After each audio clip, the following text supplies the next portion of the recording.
this is the one you told me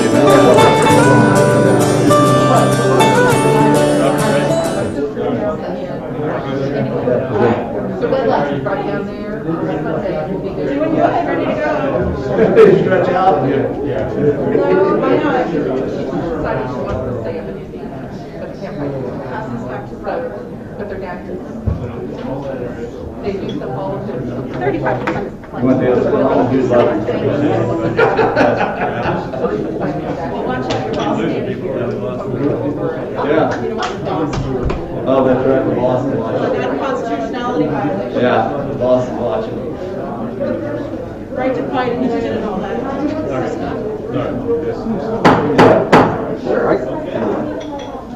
Good evening. Good evening. Welcome everybody to the Maitland City Council Budget Workshop for two of our prizes in the city, Art and History and the library. They're going to present to us their requests for funding for the year, and we'll review the numbers and the requests. And since this is a workshop, it's not a city council meeting until 6:30 this evening, when we're going to reconvene as the city council for our regularly scheduled meeting. This is more of an informal workshop, so I'm going to just turn it over, if I could, to Assistant City Manager, Mr. Regentine. Okay, yeah, since this is a workshop, it's pretty informal, so what we typically do is just have art and history and library make their presentations, and then we have any questions they might have. So since library's queued up, All right. looks like you drew the long straw. The library first.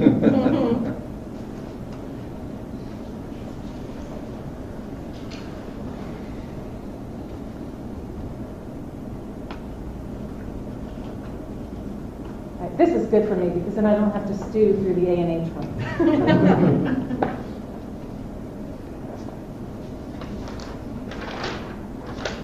Hi, so good evening. I'm Stacy Larson. I'm the director of the Maitland Public Library, and I am absolutely gobsmacked by the audience tonight, most of whom are members of the Board of Trustees of the Maitland Public Library. I also have a few representatives of the Learning and Cultural Committee here tonight. So if you've got questions, I got all the people here to answer them. Thank you all for coming. So, as you see here on the screen is our mission statement. The Maitland Public Library connects the community to a world of opportunities. This mission statement I still think of it as our new mission statement. We came up with this, the board created this in 2019. It was the beginning of the process to do the strategic plan. And they had to start with a mission. Because our mission statement was fine, but boring, that we met the informational, educational, and cultural needs of the citizens of Maitland. It does what it needs to do, but it's not exciting. This one, it's so much broader, and I think it really does cover who we are and what we do. We look for all kinds of ways to connect the community to all kinds of opportunities. So the board is currently working on the strategic plan. Thank you, Mary Lowndes, for the introduction. That will be approved, hopefully, at the board meeting on Wednesday night, and then released to the public out into the wild. So the library was actually founded and has been part of the community since 1896. We functioned as a community gathering place since that time, originally in a teacher's living room. The books were donated by Clara Domrich. She donated 360 books, and in 1907, the 418 residents of Maitland raised $3,000.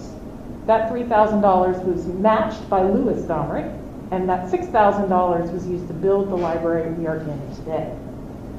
Fun fact, today I met the descendants of Clara and Lewis Domrich. They are here in Maitland right now today, taking a look at all the cool things the Domrichs had done. They have two children who looked to be about 9 and 12, and they wanted to share with the children the importance of civic engagement, and thought showing them everything that Clara and Lewis Domrich had done was an excellent place to start. So I basically just ran around the library being a fangirl because I just met Domrichs in my building. So the library, as I said, we're a community gathering place, and occasionally we gather Domrichs. So we're not just books. We also house experiential learning, And we're a resource. We're not a warehouse. We are always looking for the next great read, helping people learn a skill, help with research, find a new job, connect to social services. Lately, it's been finding vaccine sites or getting testing. So we also serve as social infrastructure. We have learned over the last year, especially as seniors were getting their vaccine, most of these folks didn't have access to email and vaccine scheduling, but they get it at the library. So we were able to connect people to very important things that they need. So some of the things we've accomplished over this last year. We started on-demand programming with the pivot to stay at home last spring. From mid-March of 2020 to the end of the fiscal year, we put together 82 videos, and they garnered 1,251 views. So far, as of the end of July 31st, we have made 122 videos this year, and they have over 2,500 views. Now, those videos are all kinds of things. We do story time by video. We have weekly craft classes for kids. We have monthly craft classes for adults. We've been doing cooking demos. Many of those have been recorded. They're available now, anytime you want, on Facebook and on our YouTube channel. We've also been doing live programming. For us, this year, live programming hasn't always meant in person.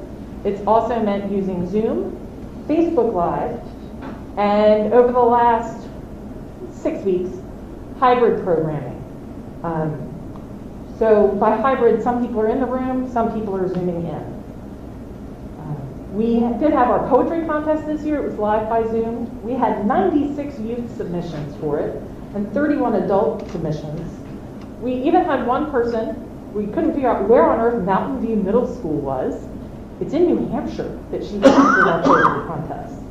So being able to be on Zoom has really broadened our reach. So this year, numbers were down for how many cardholders we signed up because we're not always open. But we still managed to get 651 new cardholders, 500 of whom were residents. So we did offer and added to our services online library card registration. And it's primarily residents who use that feature. We added curbside pickup.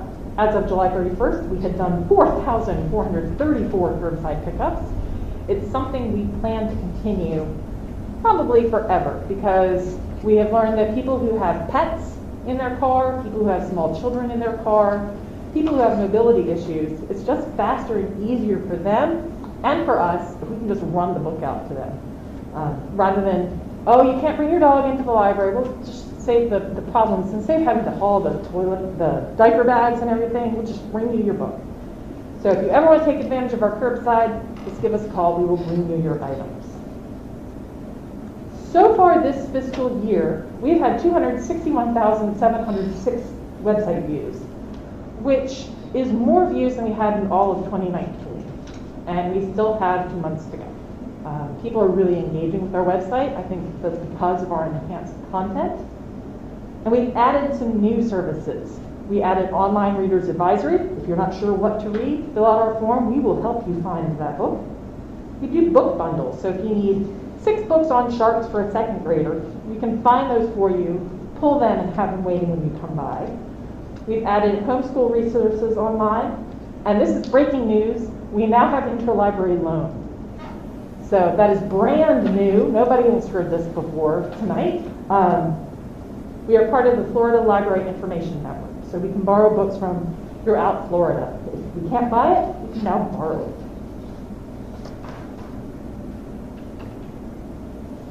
So these are some of the fun, youthy things we have done this year. As I said, much of it was virtual. So we had some live programs, Radical Raptors with the Audubon Center Birds of Prey. We had some Zoom programs with Professor Doodad. We had recorded things like story time with mythical animals. On the right, you see Miss Cammie handing out our Tails and Tales bag, and a young man named Maitland who has just picked his up by curbside pickup. Tails and Tales is our summer reading program theme this year. We put together 200 kits. Each kit has 8 weeks worth of crafts and activities inside. And then you can follow along with the programming on the website.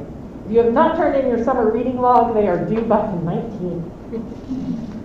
I want to thank the Friends of the Library who provided the prizes. We have one for preschoolers and one for early elementary. We also have 3 prizes for grown-ups. So summer reading isn't just for kids. Everybody's got until April 19th to get theirs in.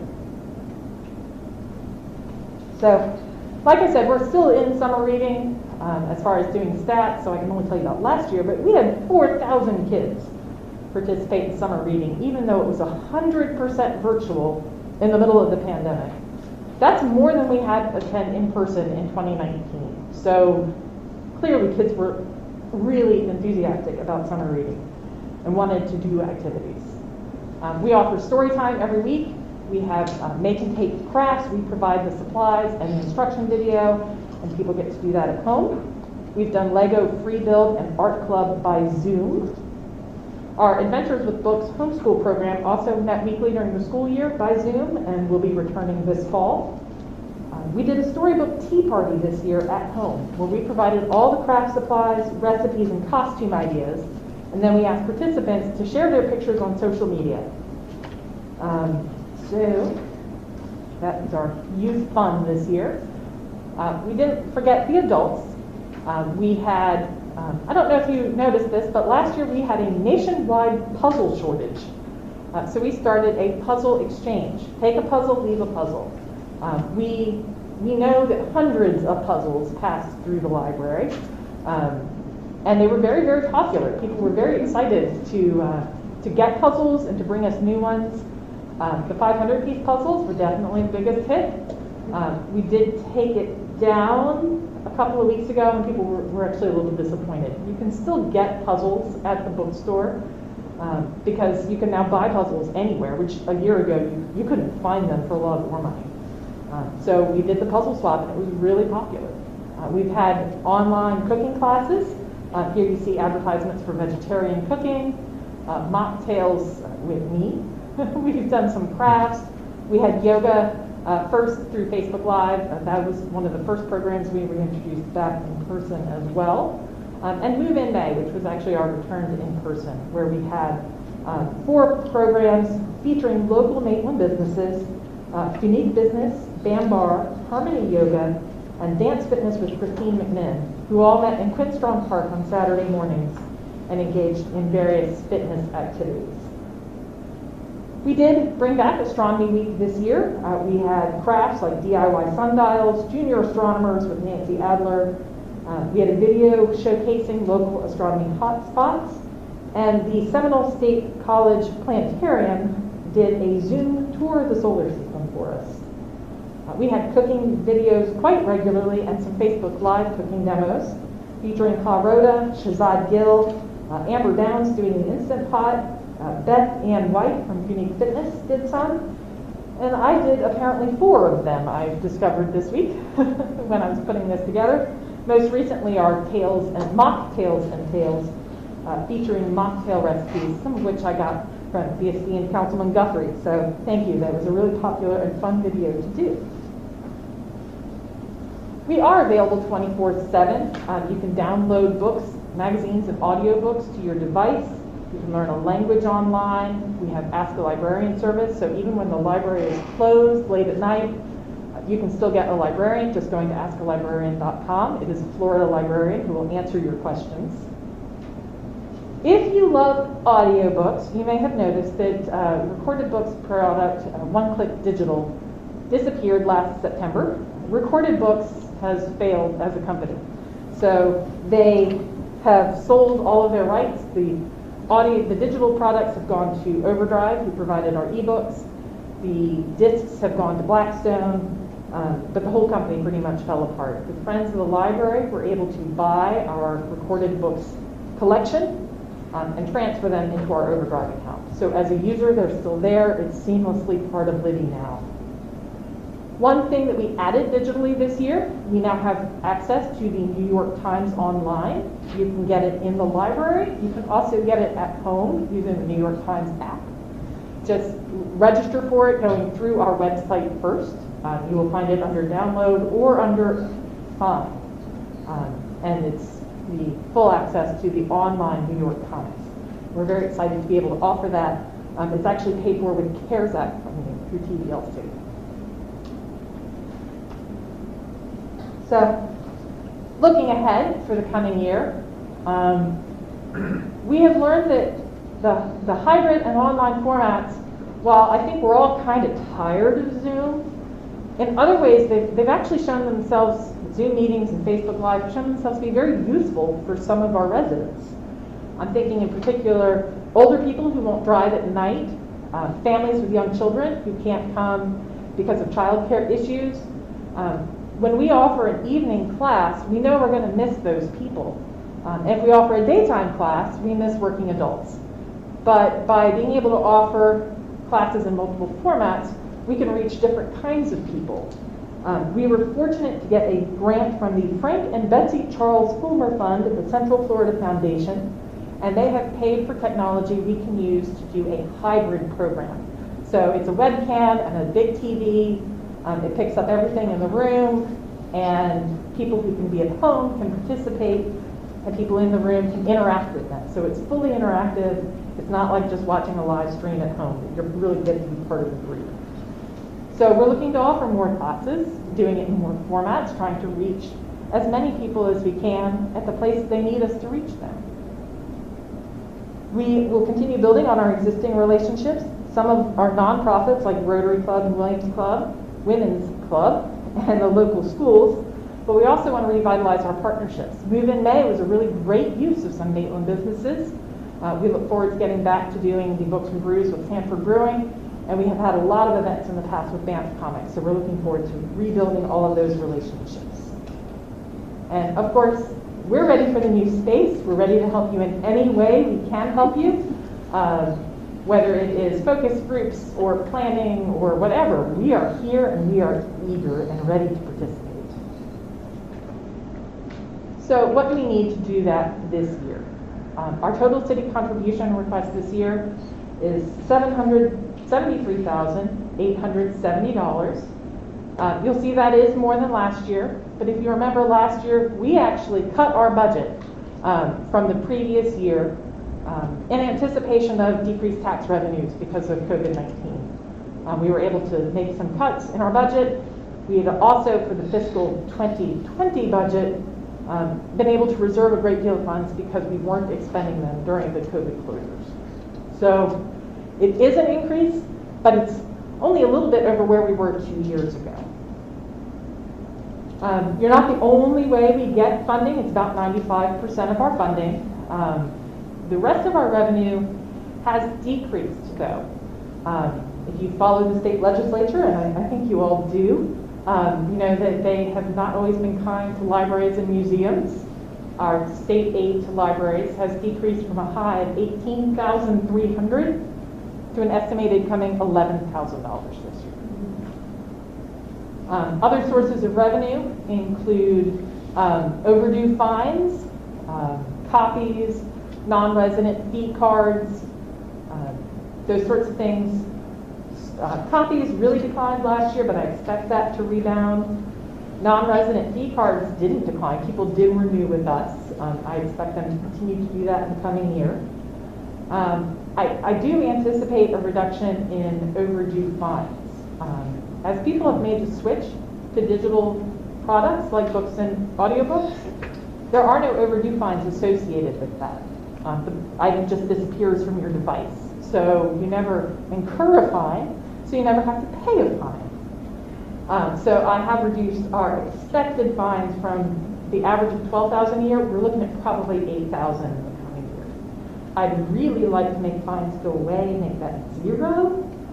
But to do that, we got to find another $7,000 to make that happen. So just planting that seed today. So looking ahead at our actual expenses, as I said last year, we made some cuts. We were able to retain those cuts this year. We didn't put any of that back. Where you see things going up, we did have some increase in our computers and maintenance. Our catalog is going to cost a little more. Our IT is going to cost a little more. The biggest thing is personnel. So the mandatory minimum wage is going up on October 1st, and it's going up on October 1st every year for the next 5 years. Fully 1/3 of my staff makes less than $10 an hour right now. Another third of my staff makes below or just about at $15 an hour. So I got to bring their wages up because I can't keep paying them $9.30. The plan is for those positions to raise them $1 an hour each year for the next 5 years and bring them up to 15 as the minimum wage goes up. I did not give every staff member $1 an hour raise. We wanted to avoid some compression, but also that's a big jump for some of us to go up $1. So it depends on your job classification. The most clerical positions, the library assistants who are not making $10 an hour yet, they're going to get that full $1. The paraprofessionals who are making somewhere between $11 and $15.50, we're looking at 75 cents an hour each year for the next 5 years, and for the professional librarians, 50 cents an hour. Overall, it's a 2.4% increase in our salary line, and it ranges from 11% for those LAs to just over 1% for me. We also had about a 5% increase in our health insurance. One thing we did do was we lost some of our retiree librarians last summer, and we replaced them with younger librarians. And those were really hard sells, actually. We had to post those positions multiple times. Amazingly, people with master's degrees don't want to work for $18.38. But we found some really good people who are working in those jobs. One of them we cut from 40 hours a pay period to 29. So the other 11 hours are being picked up by some of the salaried librarians rather than the hourly. So part of why we're so behind, we didn't do any raises last year, and we didn't do any raises 2 years before that.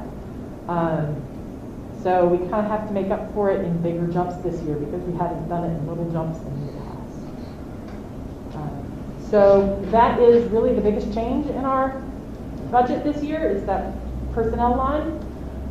And we kind of have to do it because I have to pay my people minimum wage. So that is really all I have prepared, but I'm more than happy to answer your questions. Do you have any questions for Stacy? I'll start. Stacy, I want to thank you and the board for coming this evening. As a parent of a small child who you know very well, having the resources of our local library are so essentially important to our community. And I think that everything that you and your staff do is tremendous. I'm so grateful for everything that you've done for us over the last year, especially during the pandemic, the worst of it, when we couldn't come into the library, the fact that, we could call and say, I need books for my 4-year-old, and an amazing selection was brought out to our car, which was just absolutely phenomenal. I'm so grateful to every one of you. Thank you. I do have a concern. You need to bring the puzzle swap back because I have too many puzzles, and we were using that. So bring the puzzle swap back. I'll see if we can find a way. I do know that there are plenty in the bookstore, and as much as I don't want to hog somebody else's bookstore, I see that the Winter Park bookstore, the New Leaf bookstore, is having a puzzle sale where they're all buy a puzzle. I want to swap a puzzle. they're all 25 cents or something like that. We'll work on that. We'll work on that. For overdue fines, I completely support your initiative. I think that getting rid of fines is a very important thing to try and create some sort of equity with the people who use the library and how the library gets used, and fines do disproportionately affect communities who really need the resources from the library. So I 100% support that. But I also look at our bottom line for what we are doing with the library, and I want to know, because I would love to give you all the money. But I know that we are stretched thin as we are for the city to do the things we need to do, including, putting down sidewalks and paying for lift stations. And so we have to be very parsimonious with where we're dedicating our funds. What can we do to help you to find better ways to raise money? What is going on across the country in terms of fundraising to help gaps in library funding that you're seeing that maybe we could be doing to help you? I think most libraries at present have been focused on rescue funding, and a lot of those initiatives are not focused on revenue replacement. They're really targeting new services, being able to offer technology in places that don't have technology. I have not seen anyone suggest that doing fundraising to pay for the fines of people who can't pay them has been a particular position. I haven't even seen it be an unpopular one. I haven't seen anybody take that position. And I do understand the budget. That's why there are still fines in my budget. I just want to plant the seed, because I can get on a big soapbox and tell you at length why overdue fines are a terrible idea. But you know, it's important revenue. I do know that the president of the Rotary Club a couple of years ago suggested the Rotary would pay them, given that normally we get a grant of $500 to $1,000 from the Rotary. That wasn't going to make up for the $13,000 in fines I got that year, and it's got to be an ongoing commitment. You know, I could wipe out fines from the budget this year, but I still have to make up that money every year going forward. Right, and that being the concern, you know, I feel the concern that we have masters in library science professionals who are not making what they deserve to make for the quality of the job that they do and the work that they invest their time in education to get that designation. So, you know, I would love to discuss further any ideas on how we can help you to up the amount of income that the library is bringing in, because I do think you need more money to do the essential services that you're performing. But I don't know how we reconcile that with what we as council can actually authorize beyond what we're already giving. So I would love to have that discussion now. Yeah, I do know that the board is exploring the option of creating a foundation as a separate 501c3 whose only task would be fundraising. Typically, a library of our size has a foundation, and those foundations focus primarily on special projects. You know, we are replacing all of our public computers. The Friends of the Library are paying for that this year, but maybe if we needed to do a wholesale technology upgrade, that would be an excellent foundation campaign. Also, as we move into a new building, you know, getting a group of people who want to do nothing but fundraise, knocking on doors saying, hey, you want to give us $1 million? We'll name a conference room after you. So that is something the board is currently exploring doing. And I'm looking forward to seeing what kind of results they can get as they make those explorations. Thank you again for everything you do. You're welcome. And the services that you've gotten, we're not taking away. Like, we're not going to take away book bundles. We're not going to take away curbside. The new ways we've been delivering services are things we're going to continue, because they are good ways to serve our people, and that's what we're here for. Anybody else have questions? Mike? I'm just sorry for walking behind you. I was running from my kids' open house at school, so I apologize for being disruptive. But again, appreciate everything the library does as well. Y'all do a good job, and it's been a tough year to do that, so appreciate all the efforts. Thank you. I've been very proud of my staff for how well they've been seeing this through and how creative they have been in looking for solutions, because that's what we've needed over this last year is new ways to serve people, but also new ways just to keep our own interest and enthusiasm. And they've been looking for and finding really creative ways to do that. Stacy, I'll say the same thank you and everybody for coming out tonight and being so supportive of Maitland. I mean, it's pretty impressive, you know, that circle right here, 2/3 of the households in Maitland have at least one library card. That really says something. That's great. And then looking at all the numbers, how you service Maitland, the library has a great value. That's what I'm trying to say. The foundation, I think, you know, I talked to Mr. Stewart about this also. I think that's, you know, a step in the right direction for you guys to alleviate some of the funding from the city and going out and making that separate and, you know, hitting up the businesses, hitting up families, whatever you can. I think that's a good idea. Are you seeing And it's the same thing with the city employees here. Are you seeing other counties, other cities doing an increase for their librarians across the board? There haven't been that many positions, really. When we posted our part-time librarian position late last summer, after one of my retirees left, we had had it up for about 6 weeks, and we decided to repost it. There had only been 6 positions posted in between our last post and our new one. So a lot of places are only now getting back into the groove of hiring. Most places, just like the city of Maitland, froze their staff, not knowing what COVID was going to do to municipal and county revenues. So we're only now starting to see those jobs coming back online. I haven't really noticed a great change in salaries. I mean, I can tell you that ours have always been lower.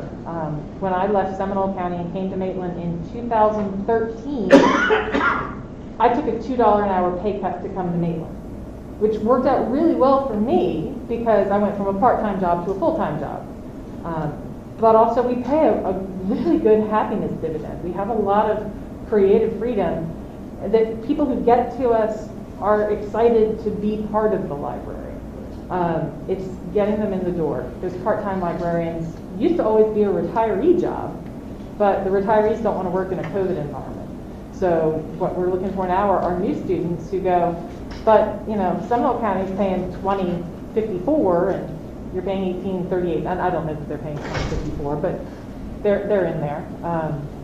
So we do struggle to get those entry-level librarians, and we have for some years. Okay, that's all I got. Mike, Kevin? I'm good. I'm sorry. Same chaos with return to school.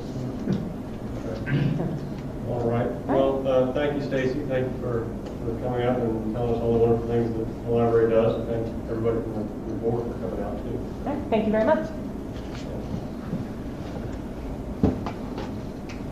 So now I think it's time for the art and history museums of Maitland.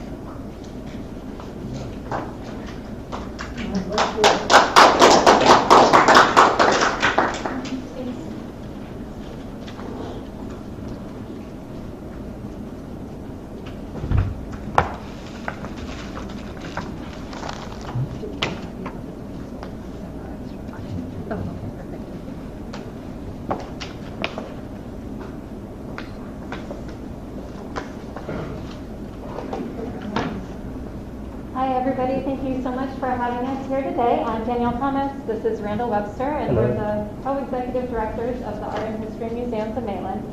I want to start by thanking City Council and the Mayor for all of your support of the organization. And then I want to especially thank city staff, Public Works, City Administration for all of your efforts to help us to preserve this really beautiful site. Now, I know you're all familiar with the site, but I still want to go ahead and take a moment to give you an overview of our museums, just because we do so much there. The Maitland Art Center, the Art and History Museums of Maitland, it consists of 4 museums spread across 5 acres on 2 separate campuses. The Maitland Art Center was founded in 1938 as the research studio, and it was founded as an experimental winter artist haven. Today, the site hosts 3 art exhibitions annually, and we also have a thriving art school for both youth and adults. And in 2012, the Artist Studio program was revived, and both local and visiting artists are awarded studios on the historical ground. The Maitland History Museum opened in 1977, and this museum tells the story of Maitland's history, which is one of the oldest municipalities in Central Florida. And the Telephone Museum opened shortly after that in 1981. Now, this museum takes visitors on a hands-on tour through the history of telephony. That's a fun word. We have antique switchboards, old-fashioned rotary phones. For those of you who have kids in your life who have never used a rotary phone, please come by. It's a delight to watch them try to figure out how to use it. Mostly they just hit it, so it's a really good time. And then the Waterhouse residence was built by William Waterhouse in 1884. And this museum showcases the lifestyle of an American middle-class family living in the Gilded Age, which is what the Victorian era was termed in the United States. Now, the mission of the Art and History Museums is to foster an appreciation for art and history through immersive experiences that celebrate Maitland's diverse cultural heritage and preserves the community's legacy embodied in Jules Andre Smith's Research Studio, our National Historic Landmark. Now, the Maitland Art Center, or the former Research Studio, is the only National Historic Landmark in the Tri-County Central Florida area, and today we want to take a moment to just give you a little context for what that means. The National Historic Landmark title is given to properties of national significance. These are sites that tell stories that are a part of our collective identity in this country. This includes Lexington Battle Green, where the first shots of the American Revolutionary War were fired, what Ralph Waldo Emerson later referred to as the shot heard round the world. This includes the USS Constitution, the battleship better known as Old Ironside, which is the oldest ship of any kind in the world that is still afloat.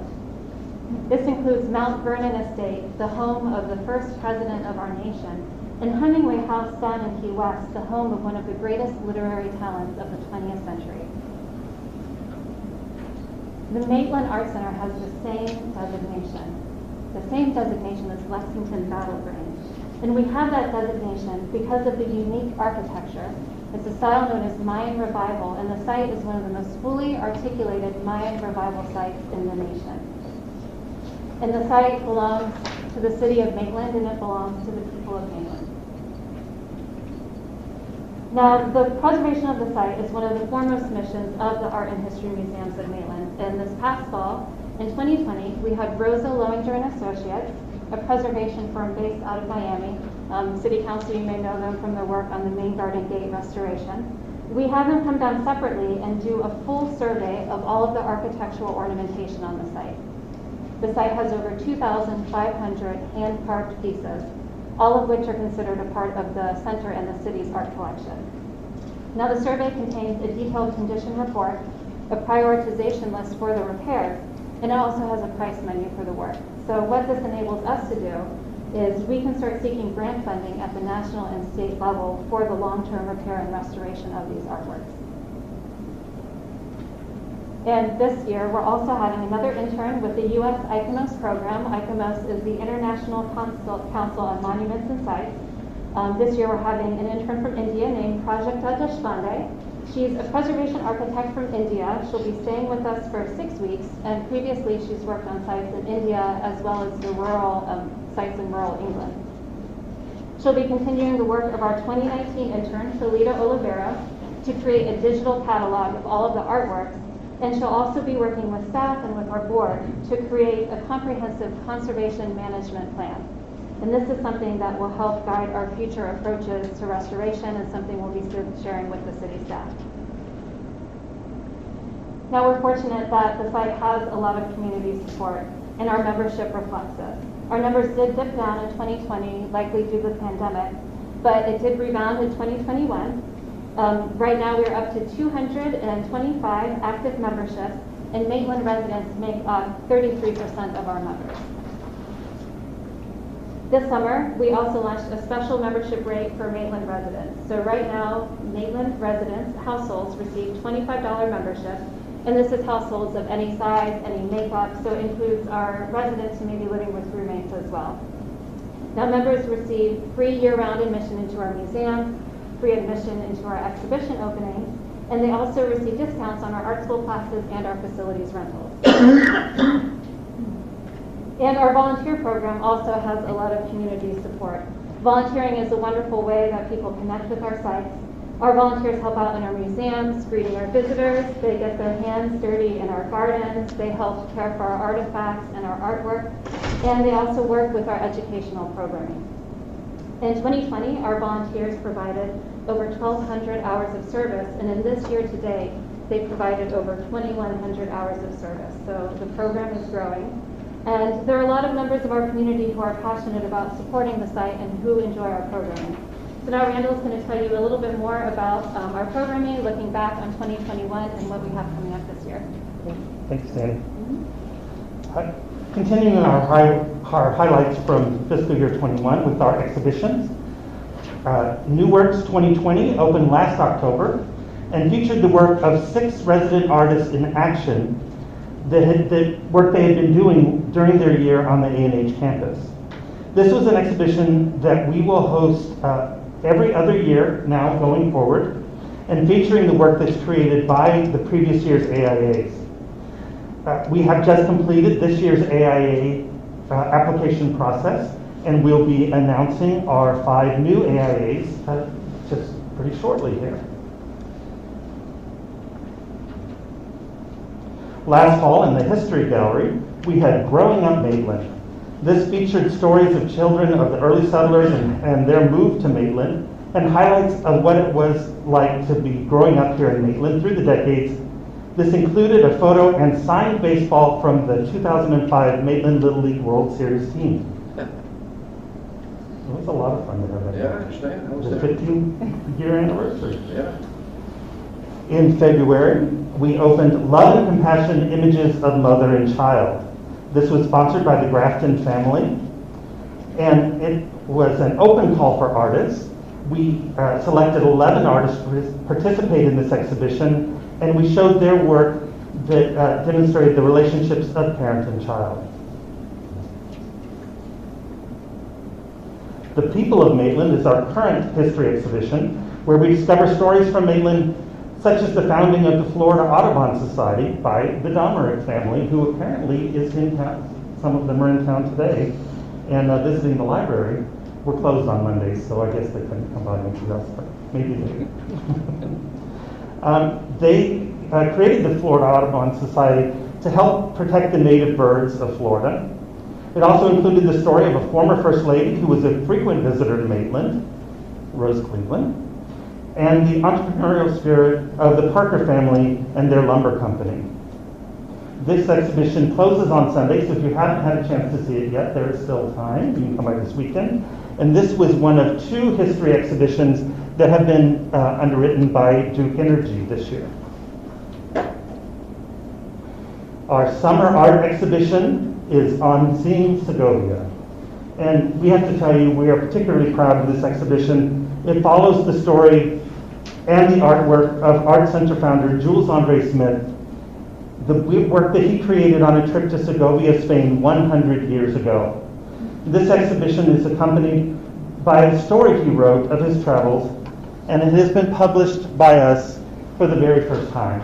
So now you are able to go to the Art Center and you can purchase a book that Andre wrote about his actual experiences in Spain during that first trip 100 years ago. And there's also images of all of his work that's in the exhibition in the book as well.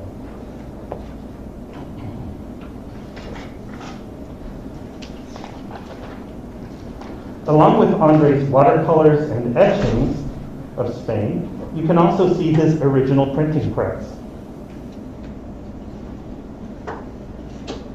In addition to our 6 artists in action last year, we also had 3 artists in residence.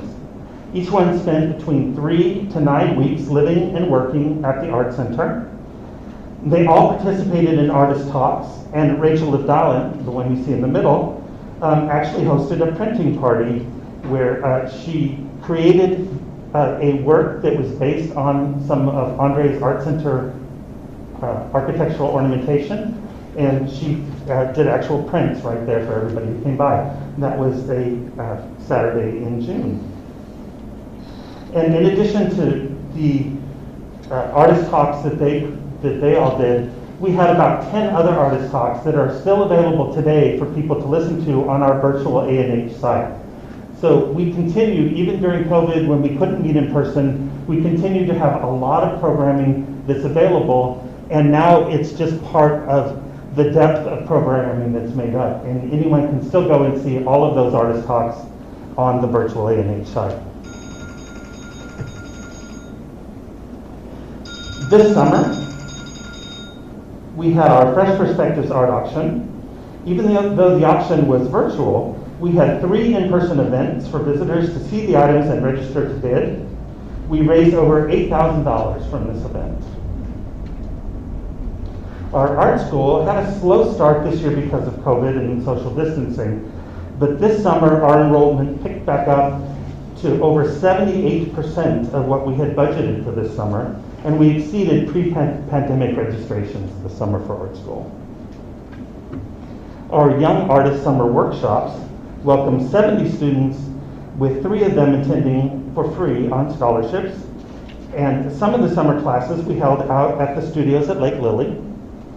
And this included a nature journaling and painting around the lake.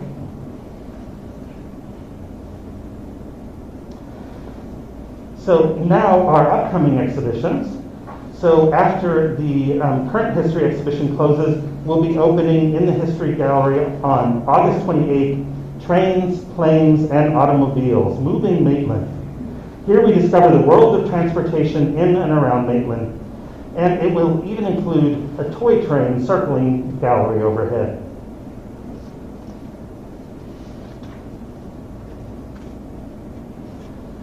We have a lot of exciting exhibitions coming in 2022, including Victor Bocas, A Bold and Colorful Journey. This is opening in the Art Gallery in October. Victor is a Florida native and will be showing over 100 new works that he's created over the last year and a half or so in this exhibition, including 30 very colorful abstract palm trees and a collage representing each of his 60 years. So there are 60 of the small collages and then a whole number of large ones as well. Next February in the Art Gallery, we will have Alfred Hare and the Highwaymen. This exhibition will feature more than 30 original Highwaymen paintings, including artwork and stories about Alfred Hare, one of the original Highwaymen, who lived for a short time in Eatonville, and Marianne Carroll, the only female Highwayman. We want to just say thank you to the Orange County Regional History Center for the loan of the work for this exhibition. Also during this time, but in the History Gallery, we will have Andre Smith and the Florida Byways with the Bach Fellows. This will feature Andre's drawings and paintings of Florida towns that are off the beaten track, and will also show some work by his winter artist guests, who also documented the area in drawings and paintings. Then next summer in the Art Gallery, we will see Taking Up Space with sculptural work by Maxwell Hartley and a large installation piece by Jessica Caldas.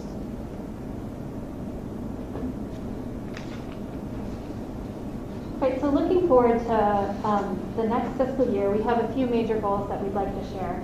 The first is to continue to work with the city to preserve the site, and this includes by identifying grant opportunities, both for the restoration of the artwork, but also for the stabilization of the buildings in the long run. We have a full-time grant writer now who's very talented. This year, we're also going to be working with a diversity, equity, and inclusion consultant to help further diversify our board, our staff, our programming, and our audience. And we'll also be looking to continue to diversify our revenue sources. This includes earned revenue sources such as our facilities rentals and our art school. It includes increasing our number of private and corporate program sponsorships through the creation of a sponsorship guide, and then identifying new grants to help bring Andre Smith's legacy to a broader audience. We'll also be redesigning the guest experience at the Waterhouse residence. We're going to be developing digitally led tours that will provide visitors with a multimedia experience. We'll be reestablishing the Learning Garden, and when we reopen, we'll be reopening with free admission for all visitors on the weekend as well, so that all visitors to Lake Lily can enjoy this museum. And we want to work to continue to expand our pool of volunteers.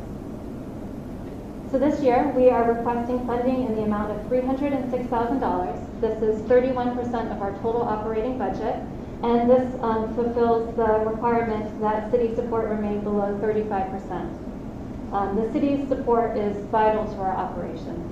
Our other major sources of funding include our earned income, such as our rentals and our art school revenue, grant funding through the county, state, and United Arts, and then through our individual and corporate giving.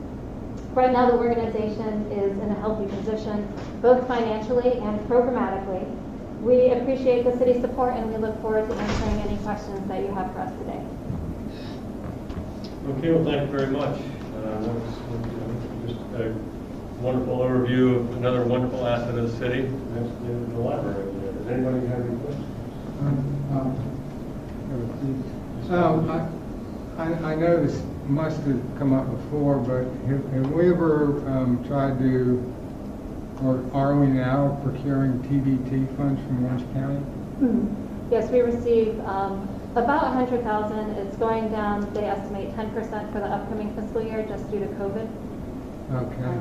But yeah, it's generally about close to 10% of our revenue.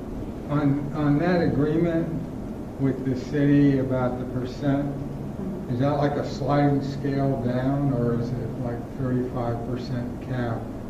It's 35%, and then in 2026 or 2020, it's 2028, it goes down to 25%. Have you ever thought about just waiving membership fees for residents in Maitland? Just everybody in Maitland's an automatic member. I looked at your numbers on the sheet, and it looks like there's 54 residents who are members, and I multiply that times 25 and get $1,350, which probably is enough. So I'm just wondering if there's ever been any thought to, since the residents are supporting this through their property taxes, if residents should be just automatic members and be able to take advantage of the memberships. We have discussed that with our board previously, and this attempt this summer with the great reduction, normally a family household, which this is a family group household, is about $70. So it's a quite significant reduction in the cost.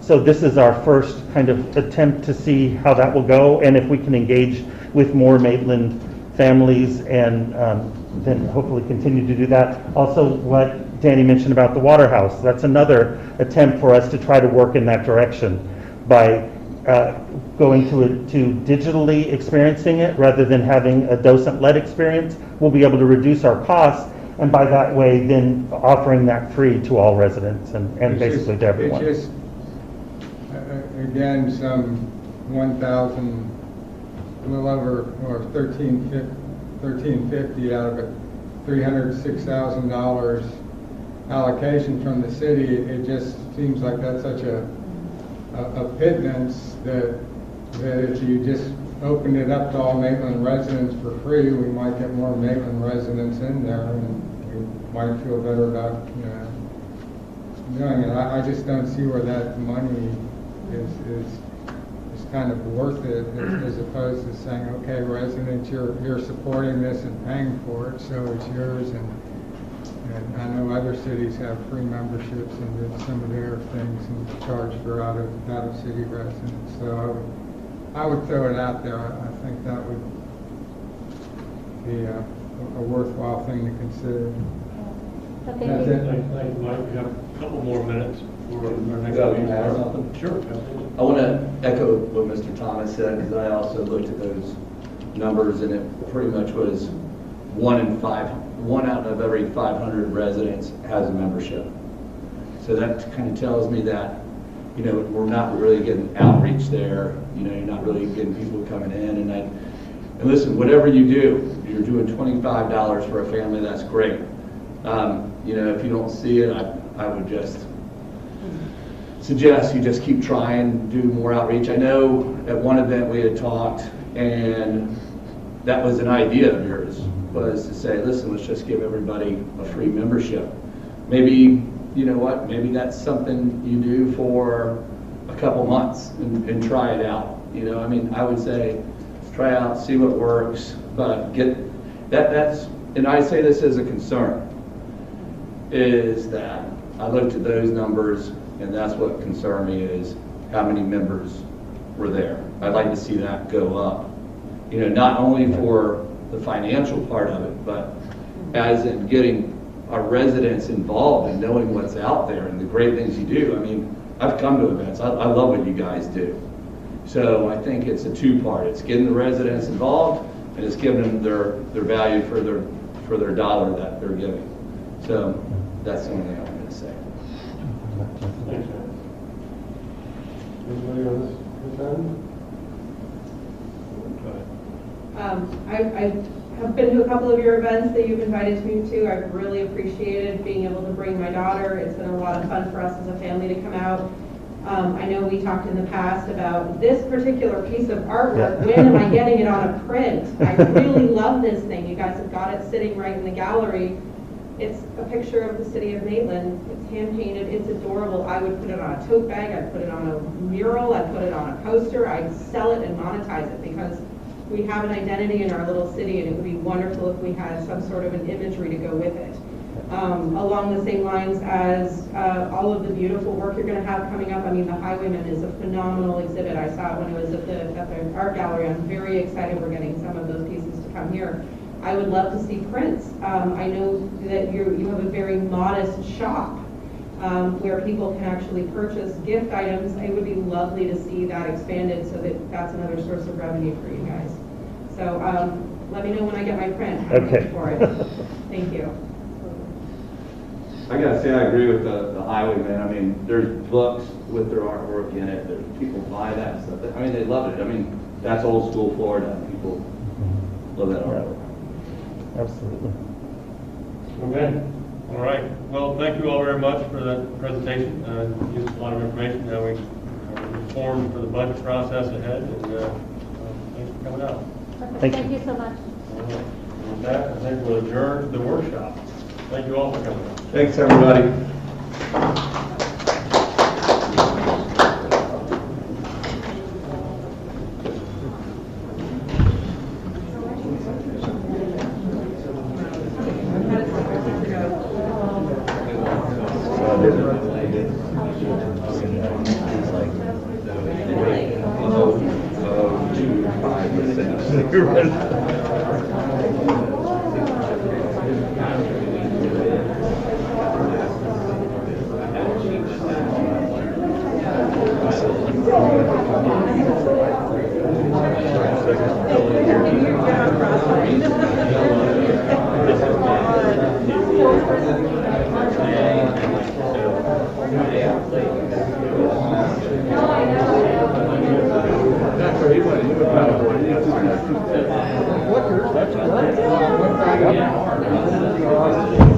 Yeah, with Mangrove Alley.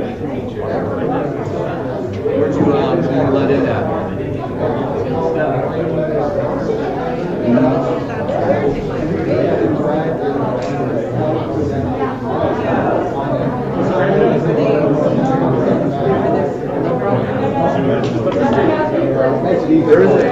There's a trail over by the sea, and it goes all the way like around, the river by the sea, boathouse.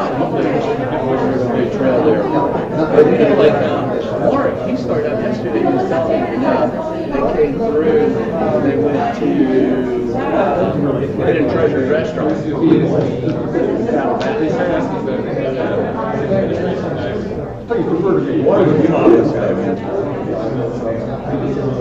What'd you see? Did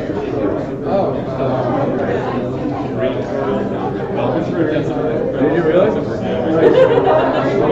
Did you go with them? Oh, okay.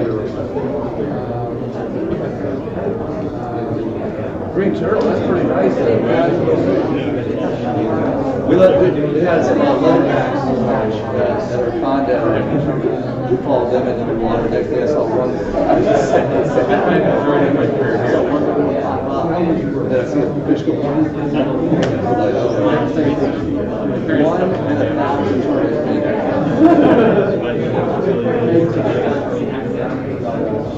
Oh yeah, that's nice. So that doesn't probably have an inflatable out there? Yeah.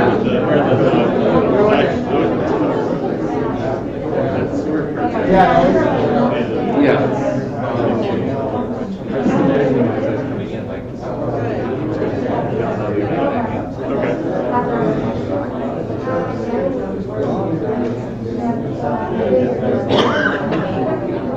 Oh, nice. That's a big one. Yeah, there's a came up out of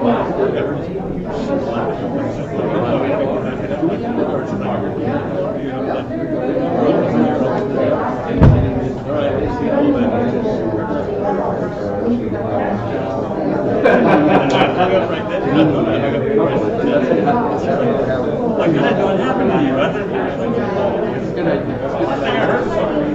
tell you what scares me the most. Because they don't listen. You don't know they're there until they come out and they go.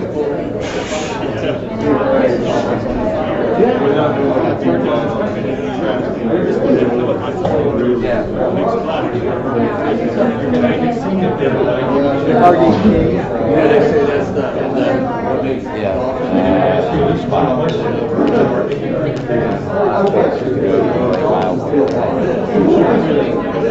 Yeah, I'll let it go. Get out on the Jack, you ready?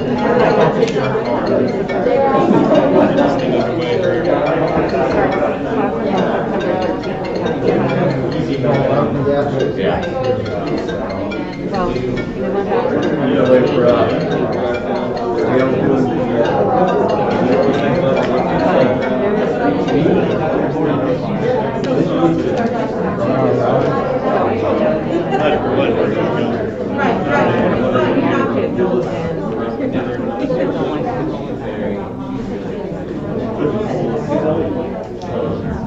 Well, you still get it.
All right.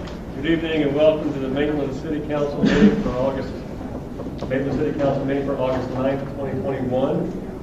I apologize for a late start tonight, but we had a workshop going up prior to this, so finished with that. Now we're ready for city business. So first order of business is to ask Dan McDonald to come to the podium and give us an indication. Thank you, Mr. Mayor. If you would, please, everybody bow your head. Heavenly Father, thank you for the opportunities that you grant us to gather and to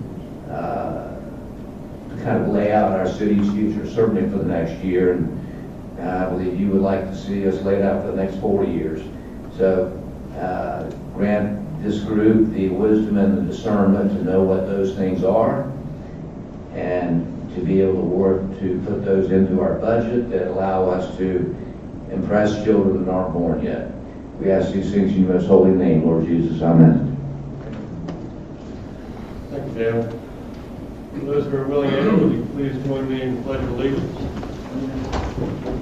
I pledge allegiance to the flag of the United States of America and to the republic for which it stands, one nation, under God, indivisible, with liberty and justice for all. Okay. All right.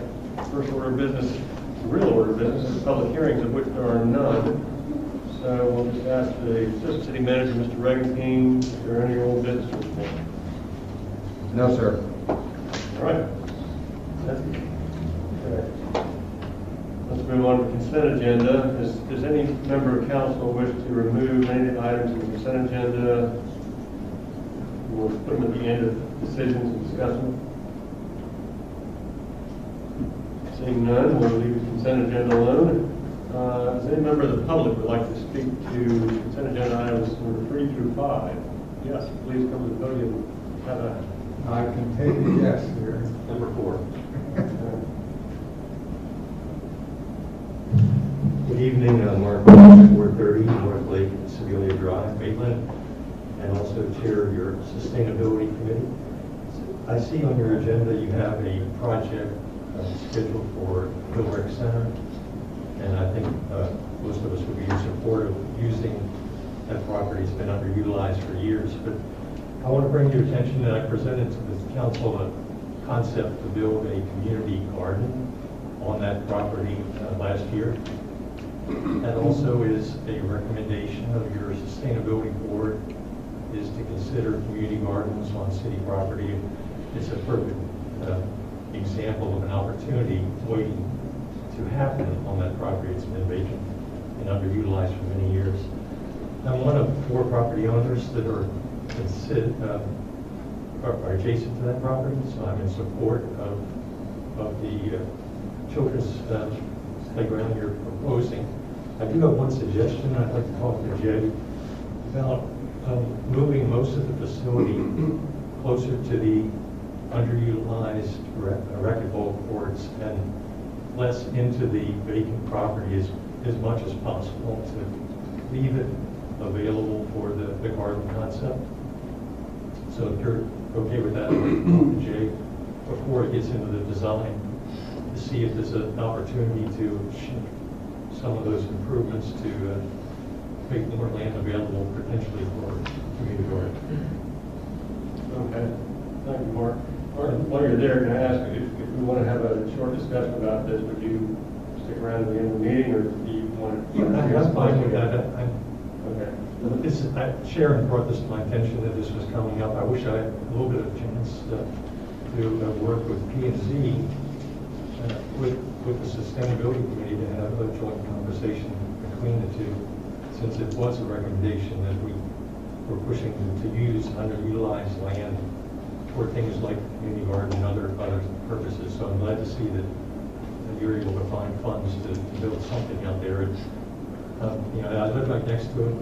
I would tell you that the tennis courts, you're amazed at how well they're used. I see people out there all day long, every day, on those tennis courts. So at least that portion of the property is utilized. So it's nice to see that we'll actually be improving it. Thank you. Okay. Thank you, Mark. Anybody else have anything regarding any of the items on the consent agenda? This is just the consent agenda portion where we're going to discuss the consent agenda. We'll have a public period for items that are not on the agenda in 2 minutes. So what I'd like to do is to take number 4 and bring it back down to decisions, make item number 3 decisions. And just so we can have a little bit more of a conversation, I don't want nobody's really fully prepared for this, but we can hear Mr. Walsh perhaps expound a little bit about what the Sustainability Committee has to say. I was talking to Mark Brevington about this today. I mean, I think it's a good idea that we should have such a garden. My only concern also would be to make the placement of it. It doesn't, that it's consistent with, having an area for a future community garden. So let's just move that down and then it'll be number 3 on the decision. All right, nobody else for consent agenda public queries? Let's close that and be looking for a motion. Mr. Mayor, I move approval of the consent agenda minus item number 4. I'll second. Okay, we have a motion and a second. Kathy, would you do the roll? Councilmember Guthrie, Aye. Councilmember Hall Harrison, Aye. Councilmember Thomas, Aye. Councilmember Wild, Aye. Mayor Lamb. Aye. Okay. Now is the time of the evening when we have a public period for anybody to address the council on any item that's not on the agenda tonight. So if you have any issues regarding city business or anything else that you'd like to bring to the council attention, please come to the podium.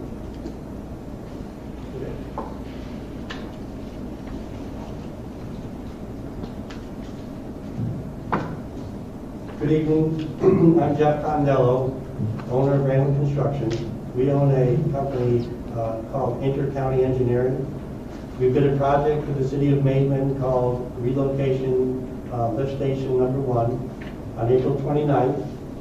And our bid was, we had a mistake in our bid. We were 25% lower than the second bidder to the tune of $1,500,000.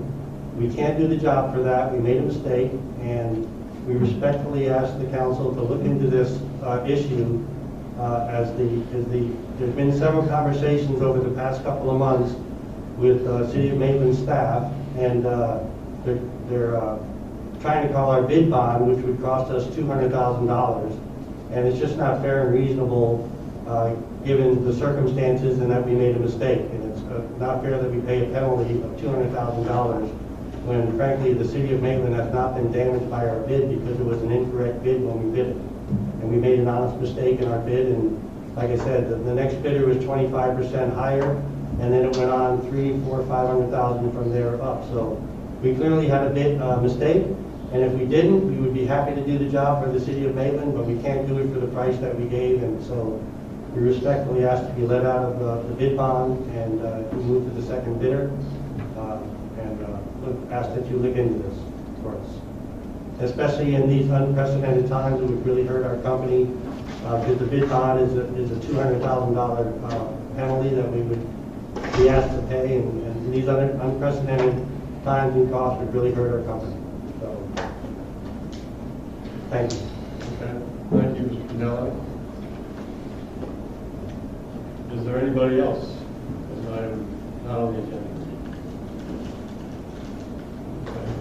Since Mr. Condello has come all the way down here, it probably bears a little bit of discussion. I know there's Mr. Brevington has been involved with this, and I think our city attorney has been involved with this. Cliff, can you give us a short description of? Is it okay if I partially agree with a mask? Okay. Yes, sir. First of all, I'm sorry about the issue with Mr. Condello's company or subsidiary. But as you think, I think you all know, we use Burgess and Nickel, I'm not sure how to pronounce it, as our consulting engineers for projects like this. And they are very good about documenting conversations. And so here's some conversations that I'm presuming that Mr. Condello doesn't know about. Here's one that happened on April 23rd. Mr. Polk is the person we've been dealing with, a fellow named Stephen Polk. He says the problem, as he described it, was based on the bid tabulation provided by the city. He was 30% low. He described himself as not the smartest guy in the room, that he didn't know something the other bidders knew apparently, and he missed something. However, he stated, however, that he had reviewed the bid internally, checked it with his chief estimator, and they couldn't find where they'd made an error. He also stated they didn't see any issue with the plans or the quantities of the plans. He reiterated that he thought he had made a mistake, but this problem was, upon review, they couldn't find a mistake. Now, that was at 10 a.m. on April 23rd. On April 29th, on 24, this is, by the way, these conversations with Scott Perfader, I assume you guys know who that is. This is 1:24 p.m., April 29th. It's a detailed listed conversation, but the most important part, and I don't know whether this surprised you, I think it might have been, but the highlighted portion of this conversation was when Mr. Perfader asked him what his intention was. This is now again talking to Mr. Polk. And he stated generally that he would like to be released from the bid, that they had won a lot of work recently, and he didn't want the job. Not a mistake. He just didn't want to do the work. Another conversation on April 30th, 10 a.m. Again, I presume Mr. Condello came in good faith and doesn't know about these conversations. In that same conversation that I documented for the day before, he said that within 15 minutes, he would send a confirmation that they wish to be withdrawn, have their released from their bid. That didn't happen, so Mr. Perfader followed up with that. And he called Mr. Polk, and he said, having not heard from Mr. Polk, he contacted him to inquire about the whereabouts of the above referenced email, the one that confirmed they wish to be released. Mr. Polk described that immediately following our April 29, 2021 conversation, he had went to the owner's office, and I presume that to be Mr. Condell, maybe it's another person that knows it's a subsidiary. And the owner had told him not to send the email. I'll explain the significance of that in a minute. He stated the owner had said they have to be careful in wording of any such email and not to send it. He went on to say that typically in a situation like this, it was their experience that the city would simply allow them to withdraw their bid and move to the second low bidder. I reiterated with Mr. Polk that we would not be receiving an email documenting their intentions, and he confirmed that to be the case at that time. Now, the reason that's significant, as was explained to both Mr. Polk and the rest of the folks over there, we were under some strict guidelines from DEP revolving fund funds. And those required that you couldn't just let a low bidder off the hook, particularly when they provided no legal reason to be let off the hook and refused to put it in writing, which they did. I went back today to Mr. Perfader to confirm not only these conversations, but whether something had changed. He confirmed first that the real reason, as it was provided by Mr. Polk, that they wanted to be released was because they just didn't want to do the work because they already had too much. He also confirmed they had refused to provide written confirmation. They later did, on the last possible day, asked to be released from the bid, and their reasons, summarized, I have that letter if you want to review it, was COVID. Of course, that letter was dated in June. We had been dealing with COVID for well over a year at that point. It was not a surprise to a single other bidder, but Intercounty Engineering. So the failure to provide written confirmation was indeed a problem because of the rules applicable to these revolving fund loans and bidding procedures. And I also asked whether we'd ever been able to identify on our own where Intercounty Engineering had made an error. Because in initial conversation, Mr. Polk said there was a carry forward error. You know, we failed to bring a total on one sheet forward to the final sheet with total. But that didn't happen. That was not true. So there's no mathematical error.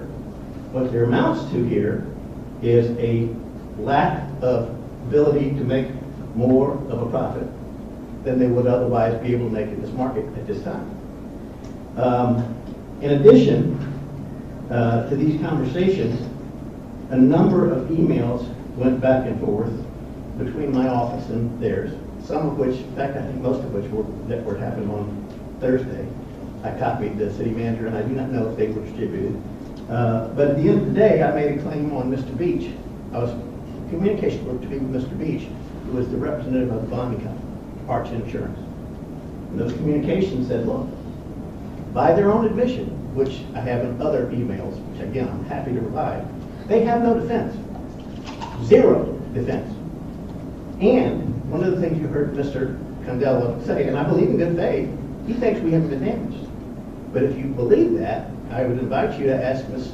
Palmer, well, Ms. Tracy, excuse me, I still remember the old name. Ms. Tracy, what is it we will now have to pay to get this same work done based on not being able to have this company honor the bid that it made? And those are actual damages. And interestingly enough, one of the reasons you ask for a bid bond is that for exactly this circumstance, a bidder who, whether because they've made a mistake, they figure out they can't handle the work, people get laid off, whatever the reason, this is the bargain they make. Rather than having to actually honor the bid and lose, by their estimation, $1.5 million or whatever it is that they would lose, they only lose $200,000. They get the benefit of their bargain. So I'm happy to go on, not trying to embarrass anybody. Those are the actual facts verified by the actual document. Okay, thank you, Cliff. May I speak? Well, we're not going to have a trial right now, but I think what I would say is we've heard from you, Mr. Candelo, we've heard from our attorney, which is, of course, but we're not here to conduct it's not a decision we can make tonight in any case, so we're not going to open it up for further discussion. But if it is something that any member of the council feels is worthwhile bringing back at a later date, we can find an agenda slot for it if anybody has an appetite for that. And if not, then we'll move ahead. I mean, I think. For the record, Mr. Shepherd got more than 3 minutes. All right. Mr. Mayor, I'd just like to move on. I don't see any reason for us intervening in this. Okay. We have a very capable staff, the city attorney, and I think he's made his case, and it's just time to move on. Okay. Anybody else? Anything? Anybody? Okay. May I just have a couple minutes? No, you may not, sir. We really, we've got to move on with our city business here. That was a particular issue. We heard from you, but heard from representatives. I could have gone into a lot more details. You've had several months to get into plenty of that details, and you just haven't done it. So It's not fair. It's not fair just to move on. Okay. All right. Let's go to the decisions for the evening, which is the first thing is the appointment of a redevelopment agency advisory board member. Mark, do you have that for us? Yes, we have Bill Randolph's term is expired, and he's not eligible for reappointment. We have one applicant who has applied for this position. My computer's running just a scooch slow.